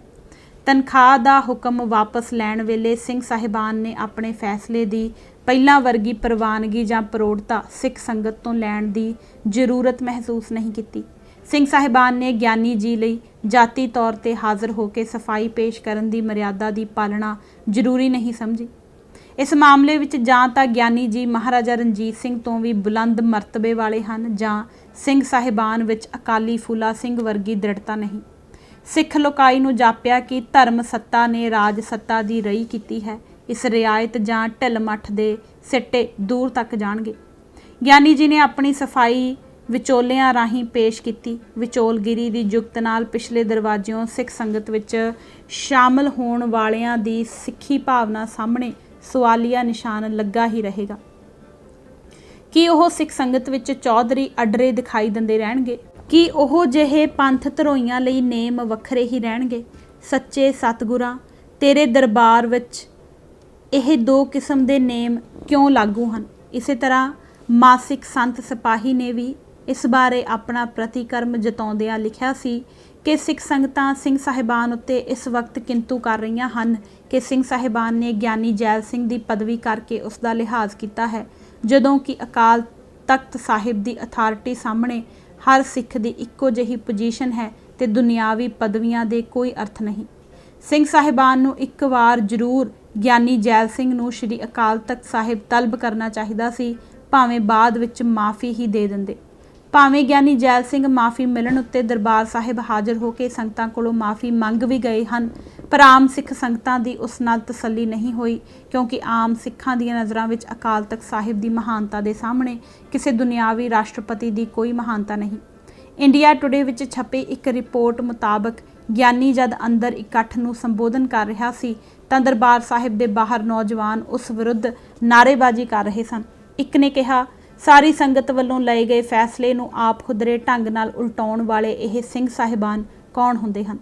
यह सिख परंपरा की घोर उलंघना है। इत्थों स्पष्ट हुंदा है कि श्री अकाल तख्त के सन्मुख राजे ते रंक दे एक समान होण दी बराबरी की मर्यादा सिखां अंदर किन्नी ज़्यादा मकबूल है अते इस उत्ते सिख किन्ना माण महसूस करते हैं। इतिहास अंदर जिस किसी ने भी इस मर्यादा नूं ढाह लाउण दा यतन किया, सिखां ने उसनूं हमेशा ही तिरस्कार भरी नज़र नाल वेख्या है। बाद विच जाके ਗਿਆਨੀ ਜੈਲ ਸਿੰਘ ने अपनी आत्म कथा विच ते कुछ लोकां नाल कीतियां गल्लां बातां दे दौरान दरबार साहिब उत्ते हमले उपरंत उस वल्लों राष्ट्रपति के अहुदे तो अस्तीफा देण दी कीती गई मंग बारे अपना पक्ष पेश करते हुए मुख तौर पर दो दलीलां दी ओट लई। पहली यह कि अस्तीफा देण नाल सिखां दा कोई भला होण दी बजाए होर वध नुकसान हो जाना सी। दूजा यह कि मैं राष्ट्रपति के अहुदे की सौं चुकण समय वाहिगुरू की सौं खाधी सी कि भारत के संविधान की राखी करनी है तो देश की एकता बचाउणी है। मैं जज्बात विच आके अस्तीफा दे दिंदा, मेरी वाह वाह तां होनी सी, पर देश लई बड़ा नुकसानदेह हुंदा। फौज विच 1,80,000 के करीब सिख हैं, सारे नहीं। जे 50,000 भी बगावत कर दिंदे तां गड़बड़ हो जानी सी। पंजाब विच सरकार विरुद्ध गुस्सा बहुत सी। पाकिस्तान हिंदुस्तान ते हमला कर दिंदा तां पंजाबियां ने पाकिस्तानियां नूं जी आया आखना सी अते पाकिस्तानी फौज ने एकदम अंबाले तक आ जाना सी। पंजाब पाकिस्तान दा गुलाम हो जांदा, बाकी देश ने कमज़ोर हो जाना सी। उपरोक्त स्पष्टीकरण विचों ਗਿਆਨੀ ਜੈਲ ਸਿੰਘ ਦੇ सिद्धांतक दृष्टिकोण की प्रतख झलक मिल जाती है। इस दृष्टिकोण का सब नालों प्रमुख ते गंभीर दोष यह है कि इत्थे देश प्रति वफादारी नूं इन्ना पवित्र ते श्रोमणी मान लिया जाता है कि इस बिना ते राज द्वारा किसी वर्ग विशेष जां लोकाई के खिलाफ किया हर घिनौना गुनाह वाजिब ठहराया जाता है। इस नाल ना सिर्फ गुनाहगार धिर खुद गुनाह के बोझ तो सुरखरू हो जाती है, सगों गुनाह का सारा दोष उल्टा पीड़ित धिर के जिम्मे मढ़ दिता जाता है। शक्तिवर जां सत्तावान वर्गां द्वारा मजलूम वर्गां उत्ते वैशी अत्याचार ढाउण दा दस्तूर युगां तो तुरिया आ रहा है। परंतु इन्हां अत्याचारां नूं भुलेखा पाओ सिद्धांतां दा लिबास पहनाउण दे दस्तूर दा आगाज़ अजोके सभ्यता दे युग नाल होया। इस नूं इस युग दा विशेष पछाण चिन्ह मन्निया जा सकदा है। इस करके 1984 दा वरतारा इतिहास दी कोई कल्ली कलौतरी जां स्थानक घटना ना रह के अजोके युग विशेष करके पिछली सदी दा प्रतिनिध वरतारा हो निबड़िया है। इस सारी सदी दौरान राज अते राष्ट्र दी रखिया दे नां हेठ दुनिया अंदर अलग-अलग ਥਾਵਾਂ ਤੇ 1984 ਦੇ अनेकां एडिशन वेखण नूं मिले हन। जर्मनी ते यूरोप दे होरनां देशां अंदर यहूदियां उत्ते नाज़ल होया नाज़ीवादी कहर इस दी सब नालों घिनौनी वनगी सी। किसी व्यक्ति अंदर जदों अपने दोषपूर्ण सिद्धांतक नज़रिए जां स्वार्थ की वजह करके अपने अहुदे नूं इष्ट मन लैण दी बिरती पैदा हो जाती है तो सच्चाई धर्म ते मानवता नाल उसकी वचनबद्धता एकदम झूठी ते कमज़ोर पै जाती है। कुछ मौके अजिहे आउंदे हन जदों अहुदे दे धर्म दा मानवता दे धर्म यानी सच ते इंसाफ नाल तिखा विरोध ते टकराव पैदा हो जाता है। अजिहे मौके दोनों धर्म निभाउणे नामुमकिन हो जाते हैं अते व्यक्ति दे सामने दोवां चों किसी एक दी चोण करन दा मसला खड़ा हो जाता है। यह संबंधित व्यक्ति लई करड़ी परख दी घड़ी हुंदी है। बंदे दी औकात दा पता अजिहे मौके ही चलदा है। 18वीं सदी दे फ्रांस अंदर रोबस्पीयर ने जज दे अहुदे नूं इस करके लत्त मार दित्ती सी कि उसकी जमीर ने एक मुजरम नूं फांसी की सज़ा देण दी हामी नहीं भरी सी। मार्च 2002 विच गुजरात अंदर जद राज सरकार की सरप्रस्ती हेठ मुसलमानां दा व्यापक पैमाने ते कतलेआम किया गया सी तां उत्थों दे एक मशहूर IAS अधिकारी श्री हर्षमंदर ने अपने अहुदे तो तुरंत अस्तीफा दे दिता सी। उसने अपने अस्तीफे का कारण बयान करते हुए कहा सी कि अफसरशाही का मार्गदर्शन दो गल्लां करदियां हन, एक अपने अहुदे ते राज प्रति वफादारी अते दूजा अंतर आत्मा अथवा जमीर। उसका कहना सी कि जमीर का दर्जा वफादारी नालों बहुता उच्चा है। वफादारी बंदे नूं फाशीवाद के राहे पा दिंदी है।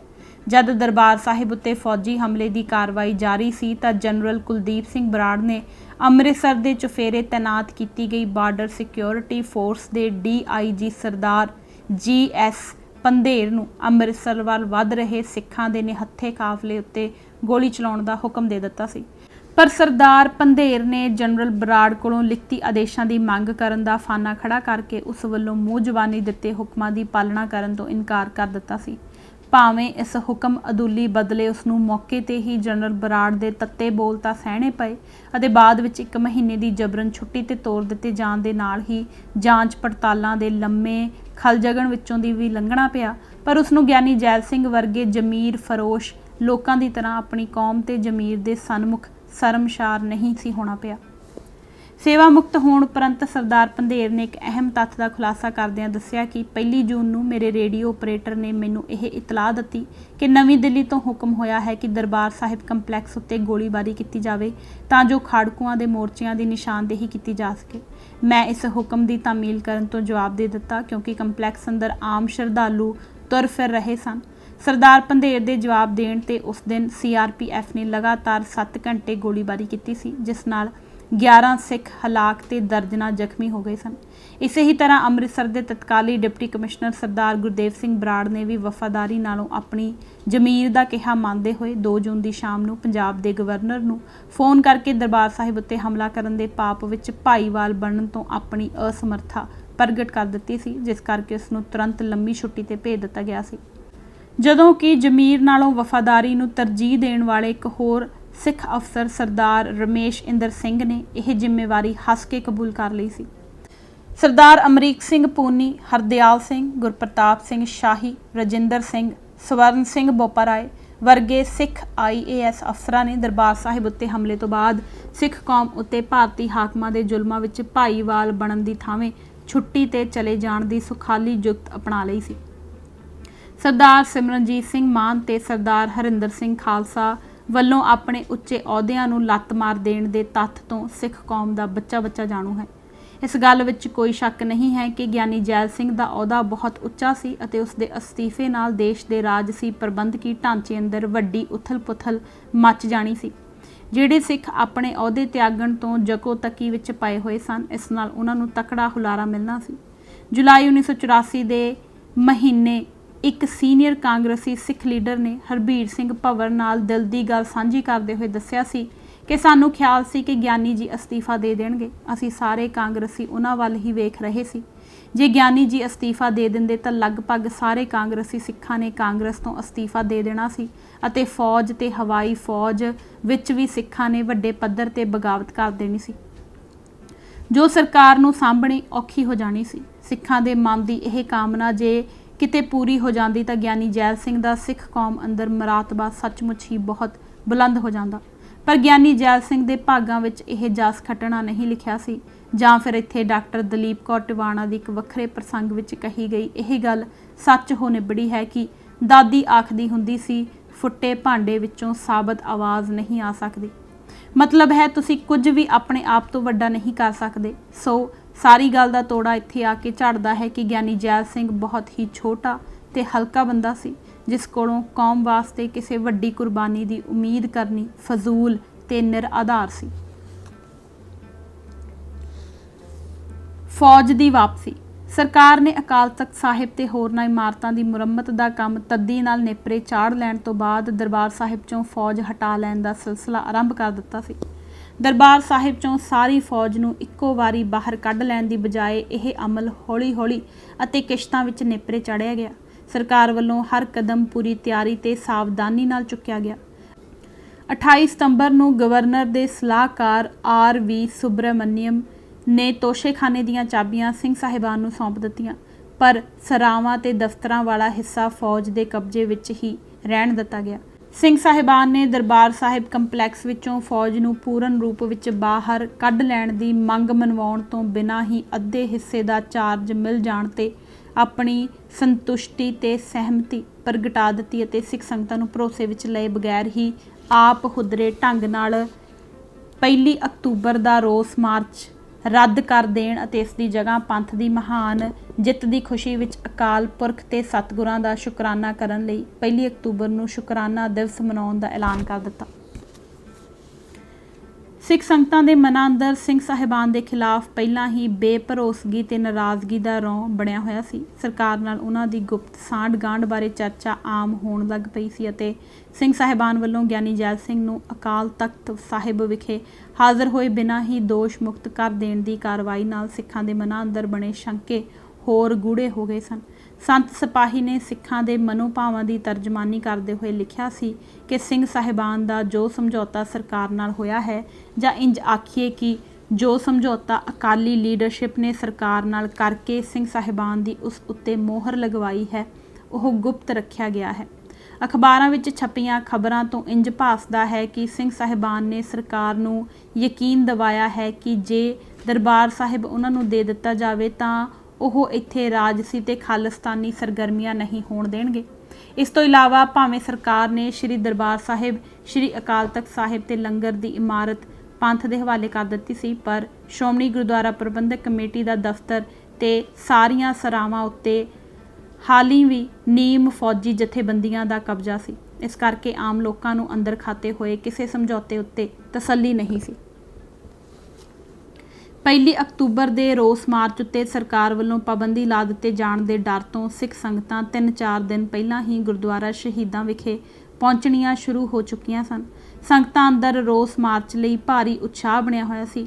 ਇਸ ਕਰਕੇ ਸਿੰਘ ਸਾਹਿਬਾਨ ਵੱਲੋਂ ਰੋਸ ਮਾਰਚ ਰੱਦ ਕਰ ਦੇਣ ਦੇ ਬਿਆਨ ਦਾ ਸੰਗਤਾਂ ਦੇ ਮਨਾਂ ਉੱਤੇ ਚੰਗਾ ਅਸਰ ਨਹੀਂ ਸੀ ਪਿਆ। ਉਹਨਾਂ ਦੇ ਮਨਾਂ ਅੰਦਰ ਤਰ੍ਹਾਂ-ਤਰ੍ਹਾਂ ਦੇ ਸ਼ੰਕੇ ਤੇ ਸਵਾਲ ਖੜੇ ਹੋ ਗਏ ਸਨ। 1 ਅਕਤੂਬਰ ਨੂੰ ਸੰਗਤਾਂ ਨੂੰ ਲਗਭਗ 4 ਮਹੀਨਿਆਂ ਬਾਅਦ ਪਹਿਲੀ ਵਾਰ ਸ਼੍ਰੀ ਦਰਬਾਰ ਸਾਹਿਬ ਤੇ ਸ਼੍ਰੀ ਅਕਾਲ ਤਖਤ ਸਾਹਿਬ ਦੇ ਖੁੱਲ੍ਹੇ ਦਰਸ਼ਨ ਦੀਦਾਰ ਤੇ ਇਸ਼ਨਾਨ ਕਰਨ ਦਾ ਸੁਭਾਗ ਪ੍ਰਾਪਤ ਹੋਇਆ ਸੀ। ਇਸ ਕਰਕੇ ਉਸ ਦਿਨ ਦਰਬਾਰ ਸਾਹਿਬ ਅੰਦਰ ਸੰਗਤਾਂ ਦਾ ਹੜ੍ਹ ਜਿਹਾ ਹੀ ਆ ਗਿਆ ਸੀ। ਸਿੰਘ ਸਾਹਿਬਾਨ ਨੇ ਅਕਾਲ ਤਖਤ ਦੇ ਸਾਹਮਣੇ ਸਜੀ ਸਟੇਜ ਉੱਤੋਂ ਸੰਗਤਾਂ ਦੇ ਭਾਰੀ ਇਕੱਠ ਨੂੰ ਸੰਬੋਧਨ ਕੀਤਾ, ਪਰ ਸਿੰਘ ਸਾਹਿਬਾਨ ਦੇ ਭਾਸ਼ਣਾਂ ਨਾਲ ਸਿੱਖ ਸੰਗਤਾਂ ਦੀ ਤਸੱਲੀ ਨਾ ਹੋਈ। ਨਾ ਤਾਂ ਉਹਨਾਂ ਦੇ ਮਨਾਂ ਅੰਦਰ ਪੈਦਾ ਹੋਏ ਸ਼ੰਕਿਆਂ ਬਾਰੇ ਕੋਈ ਸਪਸ਼ਟੀਕਰਨ ਦੇਣਾ ਜ਼ਰੂਰੀ ਸਮਝਿਆ ਗਿਆ, ਨਾ ਪੰਥ ਨੂੰ ਦਰਪੇਸ਼ ਸੰਕਟ ਤੇ ਚੁਣੌਤੀਆਂ ਬਾਰੇ ਕੋਈ ਲਫ਼ਜ਼ ਸਾਂਝਾ ਕੀਤਾ ਗਿਆ ਅਤੇ ਨਾ ਹੀ ਸਿੱਖ ਸੰਘਰਸ਼ ਨੂੰ ਅੱਗੇ ਵਧਾਉਣ ਦੀ ਲੋੜ ਤੇ ਤਾਂਘ ਦਾ ਪ੍ਰਗਟਾਵਾ ਕੀਤਾ ਗਿਆ। ਗਿਆਨੀ ਸਾਹਿਬ ਸਿੰਘ ਜੀ ਨੇ ਸਟੇਜ ਉੱਤੋਂ ਸੰਗਤਾਂ ਨੂੰ ਤਾੜਨਾ ਕਰਦਿਆਂ ਕਿਹਾ ਕਿ ਪੰਜਾਂ ਸਿੰਘ ਸਾਹਿਬਾਨ ਦਾ ਫੈਸਲਾ ਹੈ ਕਿ ਸਿਰਫ ਬੋਲੇ ਸੋ ਨਿਹਾਲ ਸਤਿ ਸ਼੍ਰੀ ਅਕਾਲ ਤੋਂ ਬਿਨਾਂ ਹੋਰ ਕੋਈ ਨਾਰਾ ਨਾ ਲਾਇਆ ਜਾਵੇ।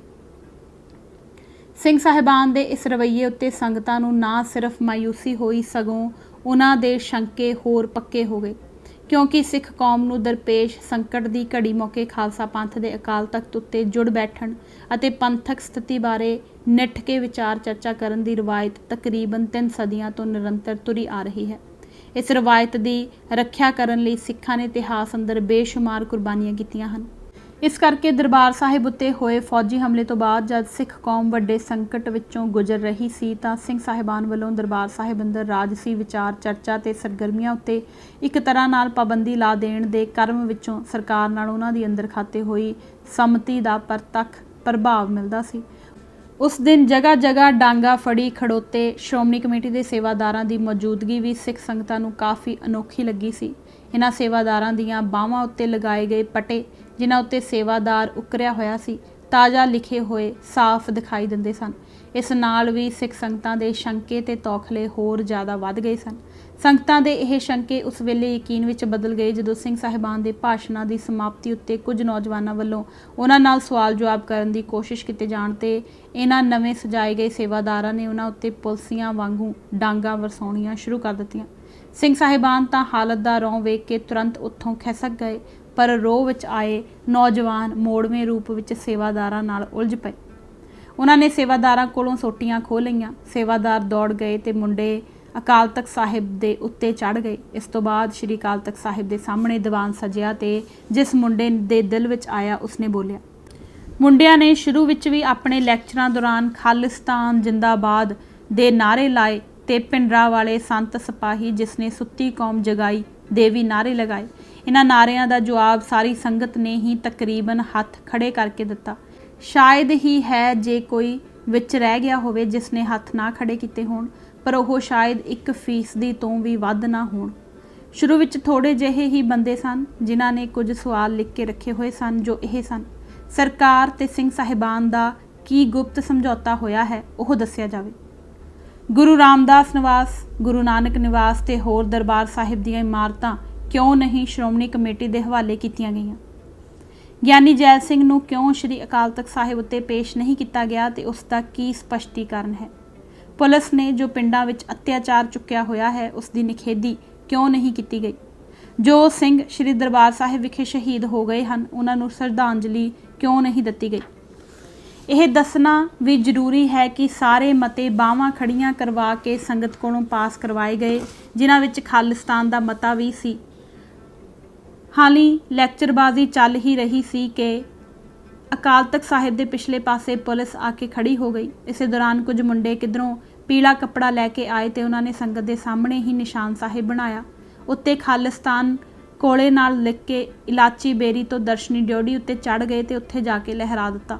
ਇਸ ਉਪਰੰਤ ਪੁਲਿਸ ਤੇ BSF ਦੀਆਂ ਧਾੜਾਂ ਅੰਦਰ ਆਵੜੀਆਂ ਤੇ ਉਹਨਾਂ ਨੇ ਸੰਗਤ ਦੀ ਖਿੱਚ-ਧੂ ਤੇ ਕੁੱਟਮਾਰ ਕਰਨੀ ਸ਼ੁਰੂ ਕਰ ਦਿੱਤੀ। 200 ਤੋਂ ਵੱਧ ਨੌਜਵਾਨਾਂ ਨੂੰ ਗ੍ਰਿਫਤਾਰ ਕਰ ਲਿਆ ਗਿਆ। ਸੋ ਇਸ ਘਟਨਾ ਦੇ ਨਾਲ ਹੀ ਸਿੱਖ ਰਾਜਨੀਤੀ ਅੰਦਰ ਇੱਕ ਨਵੇਂ ਵਰਤਾਰੇ ਦੀ ਸ਼ੁਰੂਆਤ ਹੋ ਗਈ। ਬਾਅਦ ਵਿੱਚ ਜਾ ਕੇ ਜਿਸ ਨੇ ਸਿੱਖ ਕੌਮ ਅੰਦਰ ਖਾਨਾ ਜੰਗੀ ਵਰਗੀ ਹਾਲਤ ਪੈਦਾ ਕਰ ਦਿੱਤੀ ਅਤੇ ਅੰਤ ਵਿੱਚ ਜਾ ਕੇ ਸ਼੍ਰੋਮਣੀ ਗੁਰਦੁਆਰਾ ਪ੍ਰਬੰਧਕ ਕਮੇਟੀ ਦੇ ਕਈ ਸੀਨੀਅਰ ਅਧਿਕਾਰੀਆਂ ਤੇ ਅਕਾਲੀ ਆਗੂਆਂ ਦੀਆਂ ਜਾਨਾਂ ਦੀ ਬਲੀ ਲੈ ਲਈ।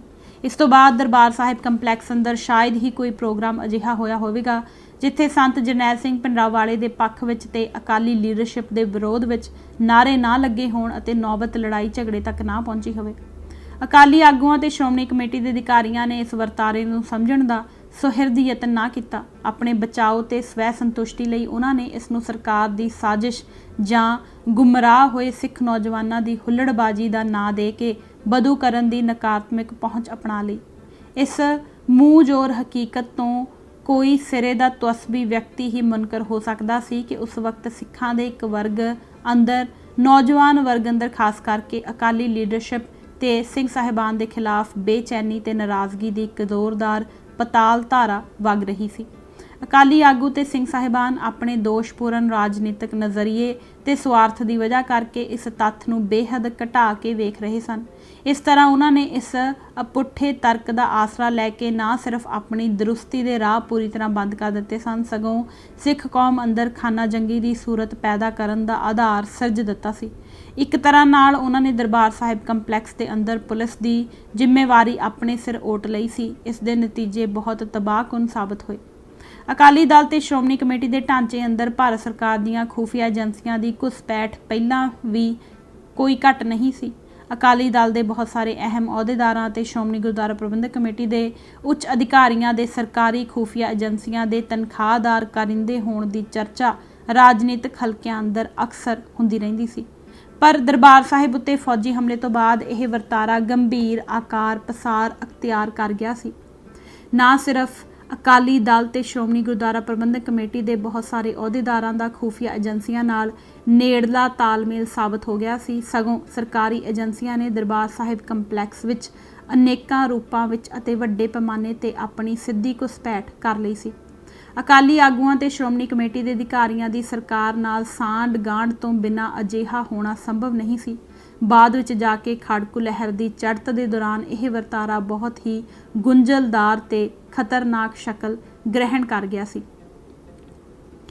PC ਅਲੈਗਜ਼ੈਂਡਰ ਦੀ ਕਿਤਾਬ 'ਚੋਂ ਇਹ ਤੱਥ ਉਘੜਵੇਂ ਰੂਪ ਵਿੱਚ ਪ੍ਰਗਟ ਹੁੰਦਾ ਹੈ ਕਿ ਇੰਦਰਾ ਗਾਂਧੀ ਉੱਤੇ ਇਸ ਗੱਲ ਦਾ ਭੂਤ ਸਵਾਰ ਹੋ ਗਿਆ ਸੀ ਕਿ ਭਾਵੇਂ ਕੁਝ ਵੀ ਹੋ ਜਾਵੇ ਪਰ ਦਰਬਾਰ ਸਾਹਿਬ ਅੰਦਰ ਮੁੜ ਤੋਂ ਖਾਲਿਸਤਾਨ ਦਾ ਨਾਅਰਾ ਨਹੀਂ ਲੱਗਣ ਦੇਣਾ। ਇਸ ਗੱਲ ਨੂੰ ਯਕੀਨੀ ਬਣਾਉਣ ਲਈ ਉਸਨੇ ਪਹਿਲਾਂ ਪਹਿਲ ਸ਼੍ਰੋਮਣੀ ਗੁਰਦੁਆਰਾ ਪ੍ਰਬੰਧਕ ਕਮੇਟੀ ਨੂੰ ਭੰਗ ਕਰ ਦੇਣ ਦੇ ਸਿਰੇ ਦੇ ਕਦਮ ਬਾਰੇ ਵੀ ਗੰਭੀਰਤਾ ਨਾਲ ਸੋਚਣਾ ਸ਼ੁਰੂ ਕਰ ਦਿੱਤਾ ਸੀ। ਬਾਹਰਮੁਖੀ ਹਾਲਤਾਂ ਦੇ ਦਬਾਅ ਨੇ ਭਾਵੇਂ ਉਸ ਨੂੰ ਇਸ ਮਸਲੇ ਉੱਤੇ ਪਿੱਛੇ ਹਟਣ ਲਈ ਮਜਬੂਰ ਕਰ ਦਿੱਤਾ ਸੀ, ਪਰ ਇਸ ਬਾਰੇ ਅਕਾਲੀ ਲੀਡਰਸ਼ਿਪ ਦੇ ਇੱਕ ਵਰਗ ਸਿੰਘ ਸਾਹਿਬਾਨ ਤੇ ਸ਼੍ਰੋਮਣੀ ਕਮੇਟੀ ਦੇ ਅਧਿਕਾਰੀਆਂ ਵੱਲੋਂ ਪੱਕਾ ਭਰੋਸਾ ਦਿਵਾਉਣ ਉੱਤੇ ਹੀ ਉਸਨੇ ਦਰਬਾਰ ਸਾਹਿਬ 'ਚੋਂ ਫੌਜ ਹਟਾ ਲੈਣ ਲਈ ਸਹਿਮਤੀ ਪ੍ਰਗਟਾਈ ਸੀ। ਇਸ ਕਰਕੇ ਜਦੋਂ ਹੀ ਉਸਨੇ ਵੇਖਿਆ ਕਿ ਸ਼੍ਰੋਮਣੀ ਕਮੇਟੀ ਦੇ ਅਧਿਕਾਰੀ ਤੇ ਸਿੰਘ ਸਾਹਿਬਾਨ ਸਰਕਾਰ ਨਾਲ ਕੀਤੇ ਵਾਅਦੇ ਮੁਤਾਬਕ ਦਰਬਾਰ ਸਾਹਿਬ ਅੰਦਰ ਆਪਣਾ ਕੰਟਰੋਲ ਸਥਾਪਿਤ ਕਰ ਸਕਣ ਵਿੱਚ ਅਯੋਗ ਜਾਂ ਅਸਮਰੱਥ ਸਾਬਤ ਹੋ ਰਹੇ ਸਨ, ਤਾਂ ਉਹ ਬੁਰੀ ਤਰ੍ਹਾਂ ਤਿਲਮਿਲਾ ਉੱਠੀ ਸੀ। ਅਲੈਗਜ਼ੈਂਡਰ ਲਿਖਦਾ ਹੈ ਕਿ 28 ਸਤੰਬਰ ਨੂੰ ਦਰਬਾਰ ਸਾਹਿਬ ਅੰਦਰ ਕੁਝ ਲੋਕਾਂ ਵੱਲੋਂ ਖਾਲਿਸਤਾਨ ਪੱਖੀ ਨਾਅਰੇਬਾਜ਼ੀ ਕੀਤੇ ਜਾਣ ਦੀ ਖਬਰ ਮਿਲਦਿਆਂ ਹੀ ਇੰਦਰਾ ਗਾਂਧੀ ਨੇ ਮੈਨੂੰ ਆਪਣੇ ਦਫ਼ਤਰ ਵਿੱਚ ਸੱਦਿਆ ਅਤੇ ਹਦਾਇਤ ਕੀਤੀ ਕਿ ਜਿੰਨਾ ਚਿਰ ਤੱਕ ਪੁਜਾਰੀ ਸਿੰਘ ਸਾਹਿਬਾਨ ਸਾਫ਼ ਤੇ ਸਪਸ਼ਟ ਰੂਪ ਵਿੱਚ ਇਹ ਯਕੀਨ ਨਹੀਂ ਦਿਵਾਉਂਦੇ ਕਿ ਉਹ ਵੱਖਵਾਦੀਆਂ ਤੇ ਦਹਿਸ਼ਤਗਰਦਾਂ ਨੂੰ ਦਰਬਾਰ ਸਾਹਿਬ ਦੀ ਅਯੋਗ ਵਰਤੋਂ ਕਰਨ ਤੋਂ ਰੋਕਣ ਲਈ ਪੂਰੀ ਤਰ੍ਹਾਂ ਰਜ਼ਾਮੰਦ ਹਨ, ਉਨਾ ਚਿਰ ਤੱਕ ਬਾਕੀ ਦੀਆਂ ਇਮਾਰਤਾਂ ਉਹਨਾਂ ਦੇ ਹਵਾਲੇ ਨਾ ਕੀਤੀਆਂ ਜਾਣ। ਮੈਂ ਵੇਖਿਆ ਕਿ ਉਹ ਹੱਦੋਂ ਵੱਧ ਗੁੱਸੇ ਵਿੱਚ ਤੇ ਭੜਕੀ ਹੋਈ ਸੀ। ਉਸਨੇ ਵਾਰ-ਵਾਰ ਇਹ ਗੱਲ ਦ੍ਰਿੜਾਈ ਕਿ ਦਹਿਸ਼ਤਗਰਦਾਂ ਨੂੰ ਕਿਸੇ ਵੀ ਸੂਰਤ ਵਿੱਚ ਮੁੜ ਤੋਂ ਦਰਬਾਰ ਸਾਹਿਬ ਦੀ ਵਰਤੋਂ ਕਰਨ ਦੀ ਇਜਾਜ਼ਤ ਨਹੀਂ ਦਿੱਤੀ ਜਾਣੀ ਚਾਹੀਦੀ। ਉਹ ਇਸ ਗੱਲ ਉੱਤੇ ਬਜਿੱਦ ਸੀ ਕਿ ਸਿੰਘ ਸਾਹਿਬਾਨ ਨੂੰ ਇਹ ਜ਼ਿੰਮੇਵਾਰੀ ਕਬੂਲਣ ਲਈ ਮਨਾਇਆ ਜਾਵੇ ਅਤੇ ਜੇਕਰ ਉਹ ਅਜਿਹਾ ਕਰਨ ਲਈ ਰਾਜ਼ੀ ਨਹੀਂ ਹੁੰਦੇ ਤਾਂ ਫਿਰ ਉਨਾ ਚਿਰ ਤੱਕ ਜਦੋਂ ਤੱਕ ਉਹ ਸਹਿਮਤ ਨਹੀਂ ਹੋ ਜਾਂਦੇ ਹਾਲਤ ਨੂੰ ਜਿਉਂ ਦੀ ਤਿਉਂ ਹੀ ਰਹਿਣ ਦਿੱਤਾ ਜਾਵੇ। ਉਸੇ ਦਿਨ ਸ਼ਾਮ ਨੂੰ ਇੰਦਰਾ ਗਾਂਧੀ ਨੇ ਸੁਬਰਾਮਨੀਅਮ ਤੇ ਪੰਜਾਬ ਦੇ ਗਵਰਨਰ ਦੇ ਸੁਰੱਖਿਆ ਸਲਾਹਕਾਰ ਲੈਫਟੀਨੈਂਟ ਜਨਰਲ ਗੌਰੀ ਸ਼ੰਕਰ ਨੂੰ ਦਿੱਲੀ ਤਲਬ ਕਰਕੇ ਪੂਰੀ ਕਰੜਾਈ ਨਾਲ ਕਿਹਾ ਕਿ ਪੁਜਾਰੀਆਂ ਨੂੰ ਅੱਤਵਾਦੀਆਂ ਨੂੰ ਦਰਬਾਰ ਸਾਹਿਬ ਤੋਂ ਬਾਹਰ ਰੱਖਣ ਦੀ ਜ਼ਿੰਮੇਵਾਰੀ ਕਬੂਲਣੀ ਪੈਣੀ ਹੈ।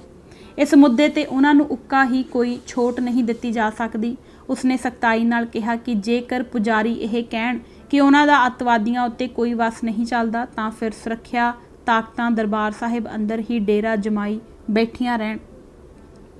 ਇਸ ਮਸਲੇ ਬਾਰੇ ਭਾਰਤੀ ਹਾਕਮ ਇੰਨੇ ਧਰਪਕੇ ਹੋਏ ਸਨ ਕਿ 1 ਅਕਤੂਬਰ ਨੂੰ ਸ਼ੁਕਰਾਨਾ ਦਿਵਸ ਮੌਕੇ ਜਦ ਕੁਝ ਕੁ ਅਣਜਾਣ ਜਿਹੇ ਅਤੇ ਨਿਹੱਥੇ ਨੌਜਵਾਨਾਂ ਨੇ ਜੋਸ਼ ਵਿੱਚ ਆ ਕੇ ਖਾਲਿਸਤਾਨ ਜਿੰਦਾਬਾਦ ਦੇ ਨਾਅਰੇ ਲਾਉਣੇ ਸ਼ੁਰੂ ਕਰ ਦਿੱਤੇ ਸਨ ਤਾਂ ਸਰਕਾਰੀ ਹਲਕਿਆਂ ਅੰਦਰ ਇੰਨੀ ਘਬਰਾਹਟ ਫੈਲ ਗਈ ਸੀ ਕਿ ਨਾ ਸਿਰਫ ਪੁਲਿਸ ਤੇ BSF ਦੀਆਂ ਧਾੜਾਂ ਹੱਲਾ ਕਰਕੇ ਦਰਬਾਰ ਸਾਹਿਬ ਅੰਦਰ ਜਾ ਵੜੀਆਂ ਸਨ, ਬਲਕਿ ਪੁਲਿਸ ਦੀ ਮਦਦ ਲਈ ਫੌਜ ਨੂੰ ਵੀ ਤਿਆਰ ਬਰ ਤਿਆਰ ਰਹਿਣ ਦੇ ਹੁਕਮ ਕਰ ਦਿੱਤੇ ਗਏ ਸਨ। ਇੰਦਰਾ ਗਾਂਧੀ ਦੀਆਂ ਹਦਾਇਤਾਂ ਉੱਤੇ ਅਮਲ ਕਰਦਿਆਂ ਸੁਬਰਾਮਨੀਅਮ ਨੇ ਸਿੰਘ ਸਾਹਿਬਾਨ ਨੂੰ ਇਹ ਸਾਫ਼ ਸੁਣਵਾਈ ਕਰ ਦਿੱਤੀ ਸੀ ਕਿ ਜਿੰਨਾ ਚਿਰ ਤੱਕ ਉਹ ਦਰਬਾਰ ਸਾਹਿਬ ਨੂੰ ਅੱਤਵਾਦੀਆਂ ਕੋਲੋਂ ਮਹਿਫੂਜ਼ ਰੱਖਣ ਦੀ ਜ਼ਿੰਮੇਵਾਰੀ ਨਹੀਂ ਓਟਦੇ, ਉਨਾ ਚਿਰ ਤੱਕ ਬਾਕੀ ਦੀਆਂ ਇਮਾਰਤਾਂ ਨੂੰ ਉਹਨਾਂ ਦੇ ਹਵਾਲੇ ਨਹੀਂ ਕੀਤਾ ਜਾਵੇਗਾ ਅਤੇ ਫੌਜ ਦਾ ਇਹਨਾਂ ਇਮਾਰਤਾਂ ਉੱਤੇ ਕਬਜ਼ਾ ਬਣਿਆ ਰਹੇਗਾ। ਅਲੈਗਜ਼ੈਂਡਰ ਲਿਖਦਾ ਹੈ ਕਿ ਅਖੀਰ ਵਿੱਚ ਜਾ ਕੇ ਸਿੰਘ ਸਾਹਿਬਾਨ ਇਹ ਜ਼ਿੰਮੇਵਾਰੀ ਓਟਣ ਅਤੇ ਇਸ ਮੱਦ ਨੂੰ ਸੁਬਰਾਮਨੀਅਮ ਨਾਲ ਆਪਣੀ ਗੱਲਬਾਤ ਦੀ ਬਕਾਇਦਾ ਲਿਖਤੀ ਕਾਰਵਾਈ ਵਿੱਚ ਸ਼ਾਮਲ ਕਰਨ ਲਈ ਸਹਿਮਤ ਹੋ ਗਏ। ਦੋਵਾਂ ਧਿਰਾਂ ਦੁਆਰਾ ਪ੍ਰਵਾਨ ਕੀਤੀ ਗਈ ਲਿਖਤੀ ਕਾਰਵਾਈ ਦੀ ਇੱਕ ਕਾਪੀ ਸਿੰਘ ਸਾਹਿਬਾਨ ਨੂੰ ਸੌਂਪ ਦਿੱਤੀ ਗਈ ਅਤੇ ਉਹਨਾਂ ਨੇ ਇਸ ਨੂੰ ਪ੍ਰਵਾਨ ਕਰਦਿਆਂ ਹੋਇਆਂ ਆਪਣੀ ਤਰਫੋਂ ਜ਼ਿੰਮੇਵਾਰੀ ਓਟਣ ਦਾ ਸੰਕੇਤ ਦੇ ਦਿੱਤਾ। ਸੁਬਰਾਮਨੀਅਮ ਦੀ ਇਸ ਰਿਪੋਰਟ ਦੇ ਆਧਾਰ ਤੇ 5 ਅਕਤੂਬਰ ਨੂੰ ਇੰਦਰਾ ਗਾਂਧੀ ਨੇ ਬਾਕੀ ਦੀਆਂ ਇਮਾਰਤਾਂ ਸਿੰਘ ਸਾਹਿਬਾਨ ਦੇ ਹਵਾਲੇ ਕਰ ਦੇਣ ਲਈ ਆਪਣੀ ਸਹਿਮਤੀ ਪ੍ਰਗਟਾ ਦਿੱਤੀ ਸੀ। ਇਸ ਤਰ੍ਹਾਂ ਅਕਾਲੀ ਲੀਡਰਸ਼ਿਪ ਦੇ ਇੱਕ ਵਰਗ ਤੇ ਸ਼੍ਰੋਮਣੀ ਕਮੇਟੀ ਦੇ ਅਧਿਕਾਰੀਆਂ ਦੀ ਸਹਿਮਤੀ ਨਾਲ ਸਿੰਘ ਸਾਹਿਬਾਨ ਦੁਆਰਾ ਭਾਰਤੀ ਹਾਕਮਾਂ ਨਾਲ ਓਲੇ ਵਿੱਚ ਕੀਤਾ ਗਿਆ ਇਹ ਸਮਝੌਤਾ ਸਿੱਖ ਕੌਮ ਅੰਦਰ ਸਦੀਵੀ ਕਲੇਸ਼ ਦੀ ਜੜ ਬਣ ਕੇ ਰਹਿ ਗਿਆ। ਅਕਾਲੀ ਆਗੂਆਂ ਤੇ ਸ਼੍ਰੋਮਣੀ ਕਮੇਟੀ ਦੇ ਅਧਿਕਾਰੀਆਂ ਨੇ ਜਦ ਭਾਰਤੀ ਹਾਕਮਾਂ ਦੀ ਇੱਛਾ ਮੁਤਾਬਕ ਦਰਬਾਰ ਸਾਹਿਬ ਕੰਪਲੈਕਸ ਨੂੰ ਅਣਚਾਹੀ ਰਾਜਨੀਤੀ ਤੇ ਅਣਚਾਹੇ ਤੱਤਾਂ ਤੋਂ ਮਹਿਫੂਜ਼ ਰੱਖਣ ਦਾ ਜ਼ਿੰਮਾ ਓਟ ਲਿਆ ਤਾਂ ਸਿੱਖ ਕੌਮ ਦੀ ਸ਼ਰਧਾ ਦਾ ਇਹ ਕੇਂਦਰ ਕੌਮੀ ਏਕਤਾ ਤੇ ਇਕਮੁੱਠਤਾ ਦਾ ਪ੍ਰਤੀਕ ਨਾ ਰਹਿ ਕੇ ਕੌਮ ਦੀ ਅੰਦਰੂਨੀ ਫੁੱਟ ਤੇ ਜੱਦੋ-ਜਹਿਦ ਦਾ ਅਖਾੜਾ ਹੋ ਗੁਜ਼ਰਿਆ। ਇਸ ਨਾਲ ਨਾ ਸਿਰਫ ਸੰਸਾਰ ਅੰਦਰ ਸਿੱਖ ਭਾਈਚਾਰੇ ਦੀ ਸਾਖ ਨੂੰ ਵੱਡਾ ਧੱਕਾ ਲੱਗਿਆ, ਸਗੋਂ ਸਿੱਖ ਕੌਮ ਦਾ ਆਪਣਾ ਮਨੋਬਲ ਵੀ ਲਗਾਤਾਰ ਕਮਜ਼ੋਰ ਹੁੰਦਾ ਚਲਾ ਗਿਆ।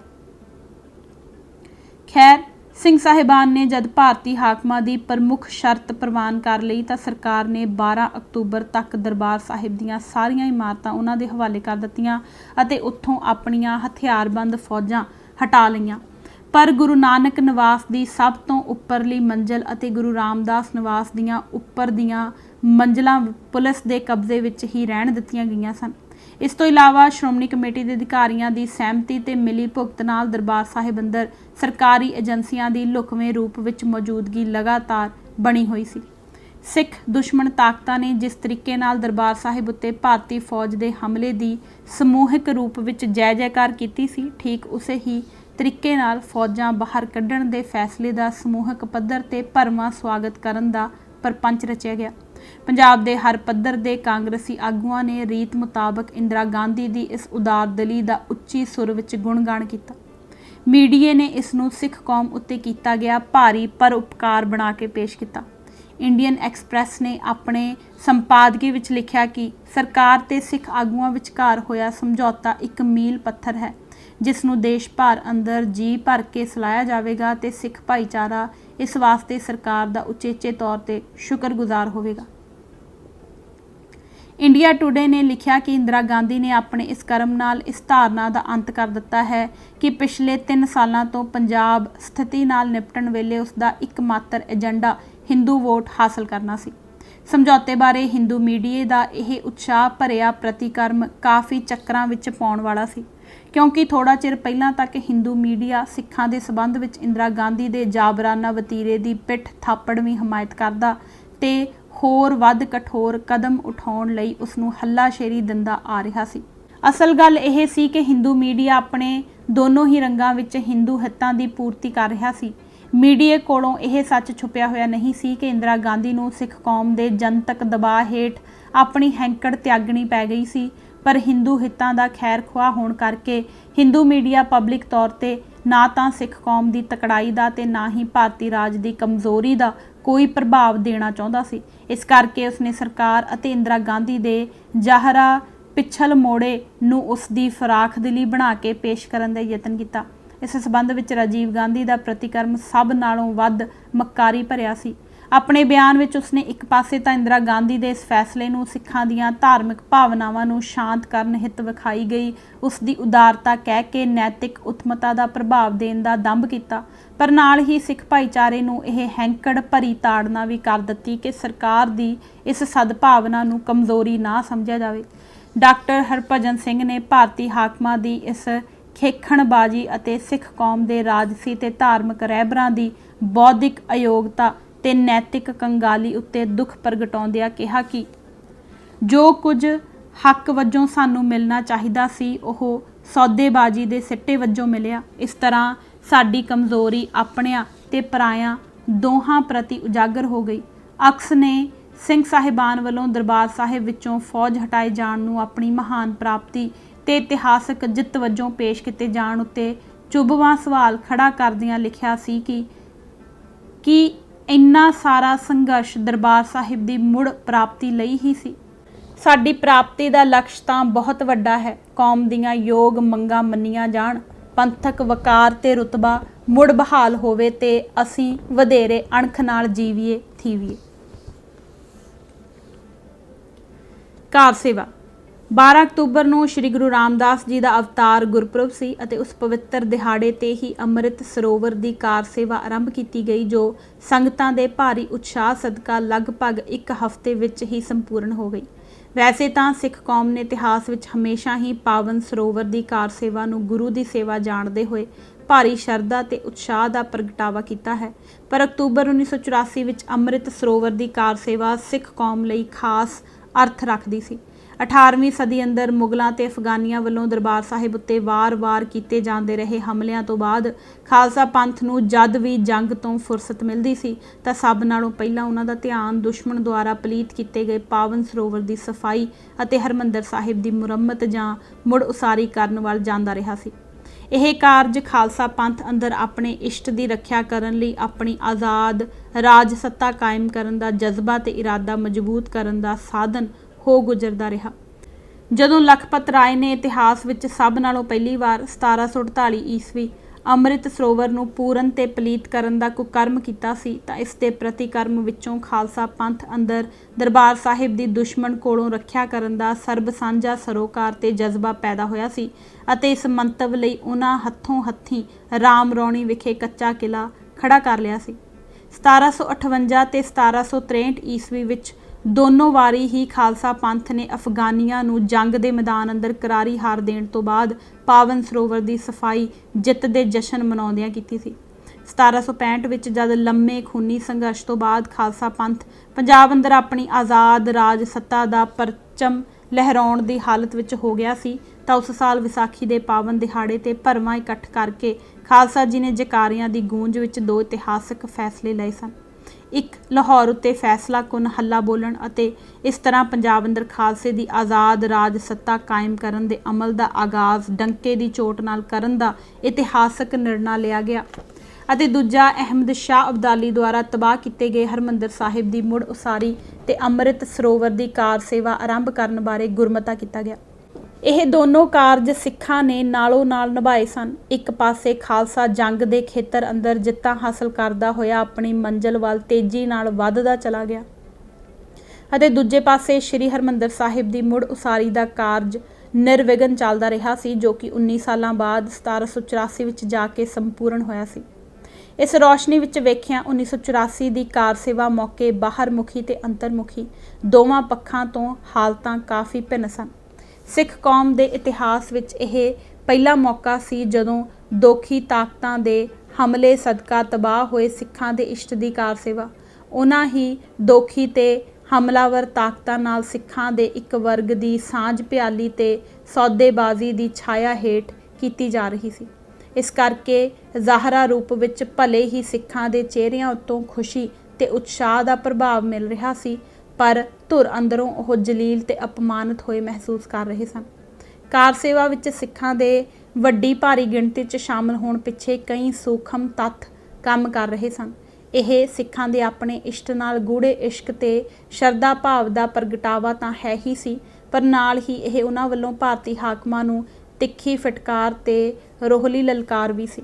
ਇਸ ਤੋਂ ਵੱਧ ਕੇ ਆਪਣੇ ਅਦੁੱਤੀ ਜਰਨੈਲ ਦੀ ਰਾਹਨੁਮਾਈ ਹੇਠ ਦਰਬਾਰ ਸਾਹਿਬ ਦੀ ਅਜ਼ਮਤ ਦੀ ਰੱਖਿਆ ਲਈ ਸ਼ਹੀਦ ਹੋਏ ਜਾਂਬਾਜ਼ ਸਿੱਖ ਮੁਜਾਹਿਦੀਨਾਂ ਨੂੰ ਸਿੱਖ ਕੌਮ ਵੱਲੋਂ ਭੇਟ ਕੀਤੀ ਗਈ ਸੁੱਚੀ ਸ਼ਰਧਾਂਜਲੀ ਵੀ ਸੀ। ਇਹ ਪਾਵਨ ਸਰੋਵਰ ਦੀ ਕਾਰ ਸੇਵਾ ਦੇ ਸੰਪੂਰਨ ਹੋ ਜਾਣ ਨਾਲ ਸਿੰਘ ਸਾਹਿਬਾਨ ਤੇ ਸ਼੍ਰੋਮਣੀ ਕਮੇਟੀ ਦੇ ਅਧਿਕਾਰੀਆਂ ਨੂੰ ਦਰਪੇਸ਼ ਮੁਸ਼ਕਲਾਂ ਤੇ ਚੁਣੌਤੀਆਂ ਖਤਮ ਨਹੀਂ ਹੋ ਗਈਆਂ ਸਨ। ਅਜੇ ਉਹਨਾਂ ਸਾਹਮਣੇ ਸ਼੍ਰੀ ਅਕਾਲ ਤਖ਼ਤ ਸਾਹਿਬ ਦਾ ਮਸਲਾ ਵੰਗਾਰ ਬਣਿਆ ਖੜਿਆ ਸੀ। ਜਦ ਫੌਜ ਦੇ ਪਹਿਰੇ ਹੇਠ ਸਰਕਾਰੀ ਸੇਵਾ ਨਾਲ ਸ਼੍ਰੀ ਅਕਾਲ ਤਖ਼ਤ ਸਾਹਿਬ ਦੀ ਮੁਰੰਮਤ ਦਾ ਕੰਮ ਚੱਲ ਰਿਹਾ ਸੀ ਤਾਂ ਸਿੱਖਾਂ ਦੇ ਹਿਰਦਿਆਂ ਅੰਦਰ ਗੁੱਸੇ ਦੇ ਉਬਾਲ ਉੱਠ ਰਹੇ ਸਨ। 91 ਸਾਲਾਂ ਦੇ ਇੱਕ ਬਜ਼ੁਰਗ ਕੇਸਰ ਸਿੰਘ, ਜਿਸ ਨੇ ਭਾਰਤ ਦੀ ਆਜ਼ਾਦੀ ਲਈ ਆਪਣੀ ਸਾਰੀ ਜਵਾਨੀ 14 ਸਾਲ ਜੇਲ੍ਹ ਅੰਦਰ ਬਿਤਾ ਦਿੱਤੀ ਸੀ, ਨੇ ਇੰਡੀਆ ਟੁਡੇ ਦੇ ਨੁਮਾਇੰਦੇ ਕੋਲ ਆਪਣੇ ਮਨ ਦਾ ਗੁੱਬ-ਗੁਬਾਟ ਇਸ ਤਰ੍ਹਾਂ ਕੱਢਿਆ ਸੀ। ਜਿਸ ਦੇਸ਼ ਦੀ ਆਜ਼ਾਦੀ ਵਾਸਤੇ ਅਸੀਂ ਕਿੰਨੇ ਦਸੌਂਟੇ ਕੱਟੇ, ਉਸ ਦੇਸ਼ ਨੇ ਸਾਡੇ ਸਭ ਨਾਲੋਂ ਪਵਿੱਤਰ ਅਸਥਾਨ ਨੂੰ ਤਬਾਹ ਕਰ ਦਿੱਤਾ ਹੈ ਅਤੇ ਹੁਣ ਉਹ ਸਾਨੂੰ ਸਾਡੀ ਸਭ ਤੋਂ ਮਹਾਨ ਪਰੰਪਰਾ ਕਿ ਅਸੀਂ ਆਪਣੇ ਧਰਮ ਅਸਥਾਨਾਂ ਦੀ ਉਸਾਰੀ, ਸਾਫ਼ ਸਫਾਈ ਤੇ ਸੇਵਾ ਸੰਭਾਲ ਕਾਰ ਸੇਵਾ ਦੇ ਜ਼ਰੀਏ ਹੀ ਕਰਿਆ ਕਰਦੇ ਹਾਂ ਦਾ ਪਾਲਣ ਕਰਨ ਦੀ ਵੀ ਇਜਾਜ਼ਤ ਨਹੀਂ ਦੇ ਰਹੇ। मैं तुहानू एक गल दस दिना कि फौज भावें अकाल तख्त की जो मर्जी मुरम्मत कर लवे, जदों इसका प्रबंध साडे हत्थां विच आ गया तो असी इस मुरम्मत की ऐसी तैसी फेर देंगे। साडियां रवायतां की पालना करन तो सानू कोई नहीं डक सकदा। ਇਹ ਇਕੱਲੇ ਇੱਕ ਬਜ਼ੁਰਗ ਦੇ ਬੋਲ नहीं सन, ਇਹ ਸਿੱਖ ਜਗਤ ਦੀ ਸਾਂਝੀ ਹੂਕ ਸੀ। ਆਪਣੀ ਕਿਤਾਬ ਵਿੱਚ ਜਨਰਲ ਬਰਾੜ ਨੇ ਸਾਫ਼ ਮੰਨਿਆ ਹੈ ਕਿ ਸਰਕਾਰ ਵੱਲੋਂ ਅਕਾਲ ਤਖਤ ਦੀ ਮੁਰੰਮਤ ਕੀਤੇ ਜਾਣ ਦੀ ਕਾਰਵਾਈ ਨਾਲ ਸਿੱਖ ਜਨਤਾ ਅੰਦਰ ਹੋਰ ਵੱਧ ਰੋਹ ਪੈਦਾ ਹੋ ਗਿਆ ਸੀ ਅਤੇ ਸੰਤਾ ਸਿੰਘ ਦੁਆਰਾ ਕਾਰ ਸੇਵਾ ਦੇ ਮਹੂਰਤ ਮੌਕੇ ਹੀ ਸਿੱਖਾਂ ਦੇ ਇਕੱਠ ਨੇ ਫੌਜ ਦੀ ਮੌਜੂਦਗੀ ਦੇ ਬਾਵਜੂਦ ਸਰਕਾਰ ਦੇ ਵਿਰੁੱਧ ਭਾਰੀ ਨਾਅਰੇਬਾਜ਼ੀ ਕੀਤੀ ਸੀ। सिख जनता के रौं वाल वेखते हुए श्रोमणी गुरुद्वारा प्रबंधक कमेटी ने भी यह मता पास कर दिता सी कि संता सिंह द्वारा उसारिया गया अकाल तख्त ढा दिता जाएगा, क्योंकि यह उसारी फौज की निगरानी हेठ हो रही है। पटियाला तो कैप्टन अमरिंदर सिंह ने सरकार की इस धक्केशाही विरुद्ध रोस प्रगटाउण लई 400 सिखां दा जथा लैके पैदल अमृतसर पुजण का ऐलान किया सी, पर उसनूं जथे समेत गुरुद्वारा दुख निवारण साहिब तो निकलदियां ही गिरफ्तार कर लिया गया सी। कैप्टन अमरिंदर सिंह ने इंडिया टुडे के नुमाइंदे नाल गलबात करते हुए यह तड़ मारी सी कि सरकार वालों सारे गए अकाल तख्त नूं गिरा दिता जाएगा, यह काम किसी होर ने ना किया तो मैं करांगा। इस भाव की बयानबाजी करनी जां मते पास करने तो सौखे सन, पर इन्हां उत्ते अमल कर सकना इन्ना सुखाड़ा नहीं सी। खास करके श्रोमणी कमेटी के अधिकारियों ते सिंह साहिबान की सरकार नाल अंदर खाते जो सहमति हुई सी, उस दे मद्देनज़र वो अजिहा कोई कदम चुकण तो संकोच करते सन जो सरकार नूं मंजूर नहीं सी ते जिस नाल सिख कौम ते भारती हाकमां विचकार टक्कर होर तिखी हुंदी सी। इस मुद्दे उत्ते उन्हां वल्लों अपने पैर पिछे खिच्चण अर्थात सरकारी सेवा नाल संवारे लिशकाए गए अकाल तख्त साहिब के ढांचे नूं कबूल कर लैण दा संकेत उस वक्त मिल गया सी जदों शुकराना दिवस मनाउण दी खुशी विच 29 सितंबर नूं श्री अकाल तख्त साहिब विखे अखंड पाठ आरंभ करन तो पहलां अकाल तख्त साहिब की सारी इमारत का अंदरों बाहरों अमृत सरोवर के जल नाल खुला इशनान करवाया गया सी। संत सिपाही ने सिंह साहिबान ते अकाली आगुआं की इस सिद्धांतक थड़कण ते इखलाकी कमज़ोरी नूं भांपदियां होइयां इस मसले बारे अपना नज़रिया इन्हां भावमई लफ्ज़ां विच प्रगट कीता सी। अज सिख संगतां दे सामणे सब तो वड्डा सवाल यह है कि श्री अकाल तख्त साहिब की उसारी उसे तरह कायम रखी जाए, उसकी हालत होर वध ठीक की जाए कि नवें सिरे तो श्री अकाल तख्त साहिब की उसारी की जाए। सरकारी सेवा नाल श्री अकाल तख्त साहिब का ढांचा ते खड़ा कर दिता गया है। सोने के पत्तरे भी चढ़ाए गए हैं, शस्त्र रखण वाली थां भी नवीं बना दी गई है, पर सिखां नूं यह तख्त पुराना तख्त नहीं लगता।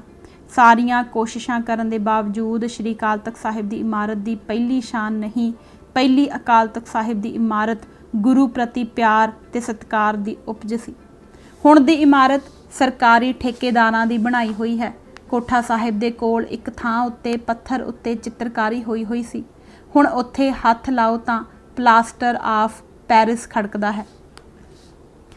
इन्हां गल्लां नूं जे खास महत्ता ना भी दित्ती जावे तां भी आम सिख सोचदा है कि असां सरकार दे पैसे नाल बनिया होया अकाल तख्त नहीं रहण देना। कई कहिंदे हन कि साडे इतिहास विच की लिखिया जावेगा, पहलां अकाल तख्त साहिब की उसारी बाबा बुढ़ा जी ते भाई गुरदास जी ने कीती, फिर अकाली फूला सिंह ने कीती, ते की फिर इतिहास विच लिखिया जावेगा कि इसकी उसारी इंदिरा गांधी की सरकार ने करवाई सी। असां अपना इतिहास कलंकित नहीं होण देना। कई सिदकी सिख कहिंदे हन कि कित्थे श्री अकाल तख्त साहिब की उसारी करन वाले महान सिख भाई गुरदास जी, बाबा बुढ़ा जी ते अकाली फूला सिंह जी, ते कित्थे यह बीड़ियां पीने ते जरदे खाण वाले मजदूर। इन्हां अपवित्र हत्थां दा सरकारी अपवित्र पैसे नाल बनिया होया अकाल तख्त साहिब असां नहीं रहण देना। सरकार की कोशिश होवेगी कि श्री अकाल तख्त साहिब की यह इमारत कायम रखी जाए। इसनूं कायम रखण बारे हो सकता है कि सरकार ने सिंह साहिबान जां श्रोमणी गुरुद्वारा प्रबंधक कमेटी नाल कोई गल भी कीती होवे, पर सिख संगतां दे जोश विच इहो जिहियां गल्लां धरियां धराइयां रह जांदियां हुंदियां हन। सरकार नूं हुण श्री अकाल तख्त साहिब वल कोई ध्यान नहीं देना चाहिदा। उसने अपनी कालख धोण वास्ते ढांचा खड़ा कर दिता है। हुण सिख जानण ते उन्हां दा काम कि ओह अपना तख्त इहो रखण कि नवें सिरों बनाउण। जे सरकार ने दखल दिता तां ते सिख जरूर इस तख्त की इमारत ढाउणगे, उंज भावें कायम रह ही जावे। ਸੰਤ ਸਿਪਾਹੀ ਦੀ ਇਹ ਭਵਿੱਖਬਾਣੀ 15 ਮਹੀਨਿਆਂ ਬਾਅਦ ਅੱਖਰ ਸੱਚ ਹੋ ਨਿਬੜੀ ਜਦ 26 ਜਨਵਰੀ 1986 ਨੂੰ ਸਿੱਖ ਸੰਗਤਾਂ ਨੇ ਅਕਾਲੀ ਆਗੂਆਂ, ਸ਼੍ਰੋਮਣੀ ਕਮੇਟੀ ਦੇ ਅਧਿਕਾਰੀਆਂ ਤੇ ਸਿੰਘ ਸਾਹਿਬਾਨ ਦੁਆਰਾ ਸਰਕਾਰ ਨੂੰ ਦਿੱਤੇ ਬਚਨਾਂ ਦੀ ਪਰਵਾਹ ਨਾ ਕਰਦੇ ਹੋਏ ਸਰਕਾਰੀ ਸੇਵਾ ਨਾਲ ਖੜੀ ਕੀਤੀ ਗਈ ਅਕਾਲ ਤਖਤ ਸਾਹਿਬ ਦੀ ਇਮਾਰਤ ਨੂੰ ਗਿਰਾ ਕੇ ਹੀ ਦਮ ਲਿਆ ਸੀ। ਸੋ ਅੱਜ ਅਸੀਂ ਇਹ ਭਾਗ ਪੰਨਾ ਨੰਬਰ 257 ਤੱਕ ਹੀ ਪੜ੍ਹਾਂਗੇ। ਧੰਨਵਾਦ ਜੀ। ਵਾਹਿਗੁਰੂ ਜੀ ਕਾ ਖਾਲਸਾ, ਵਾਹਿਗੁਰੂ ਜੀ ਕੀ ਫਤਿਹ।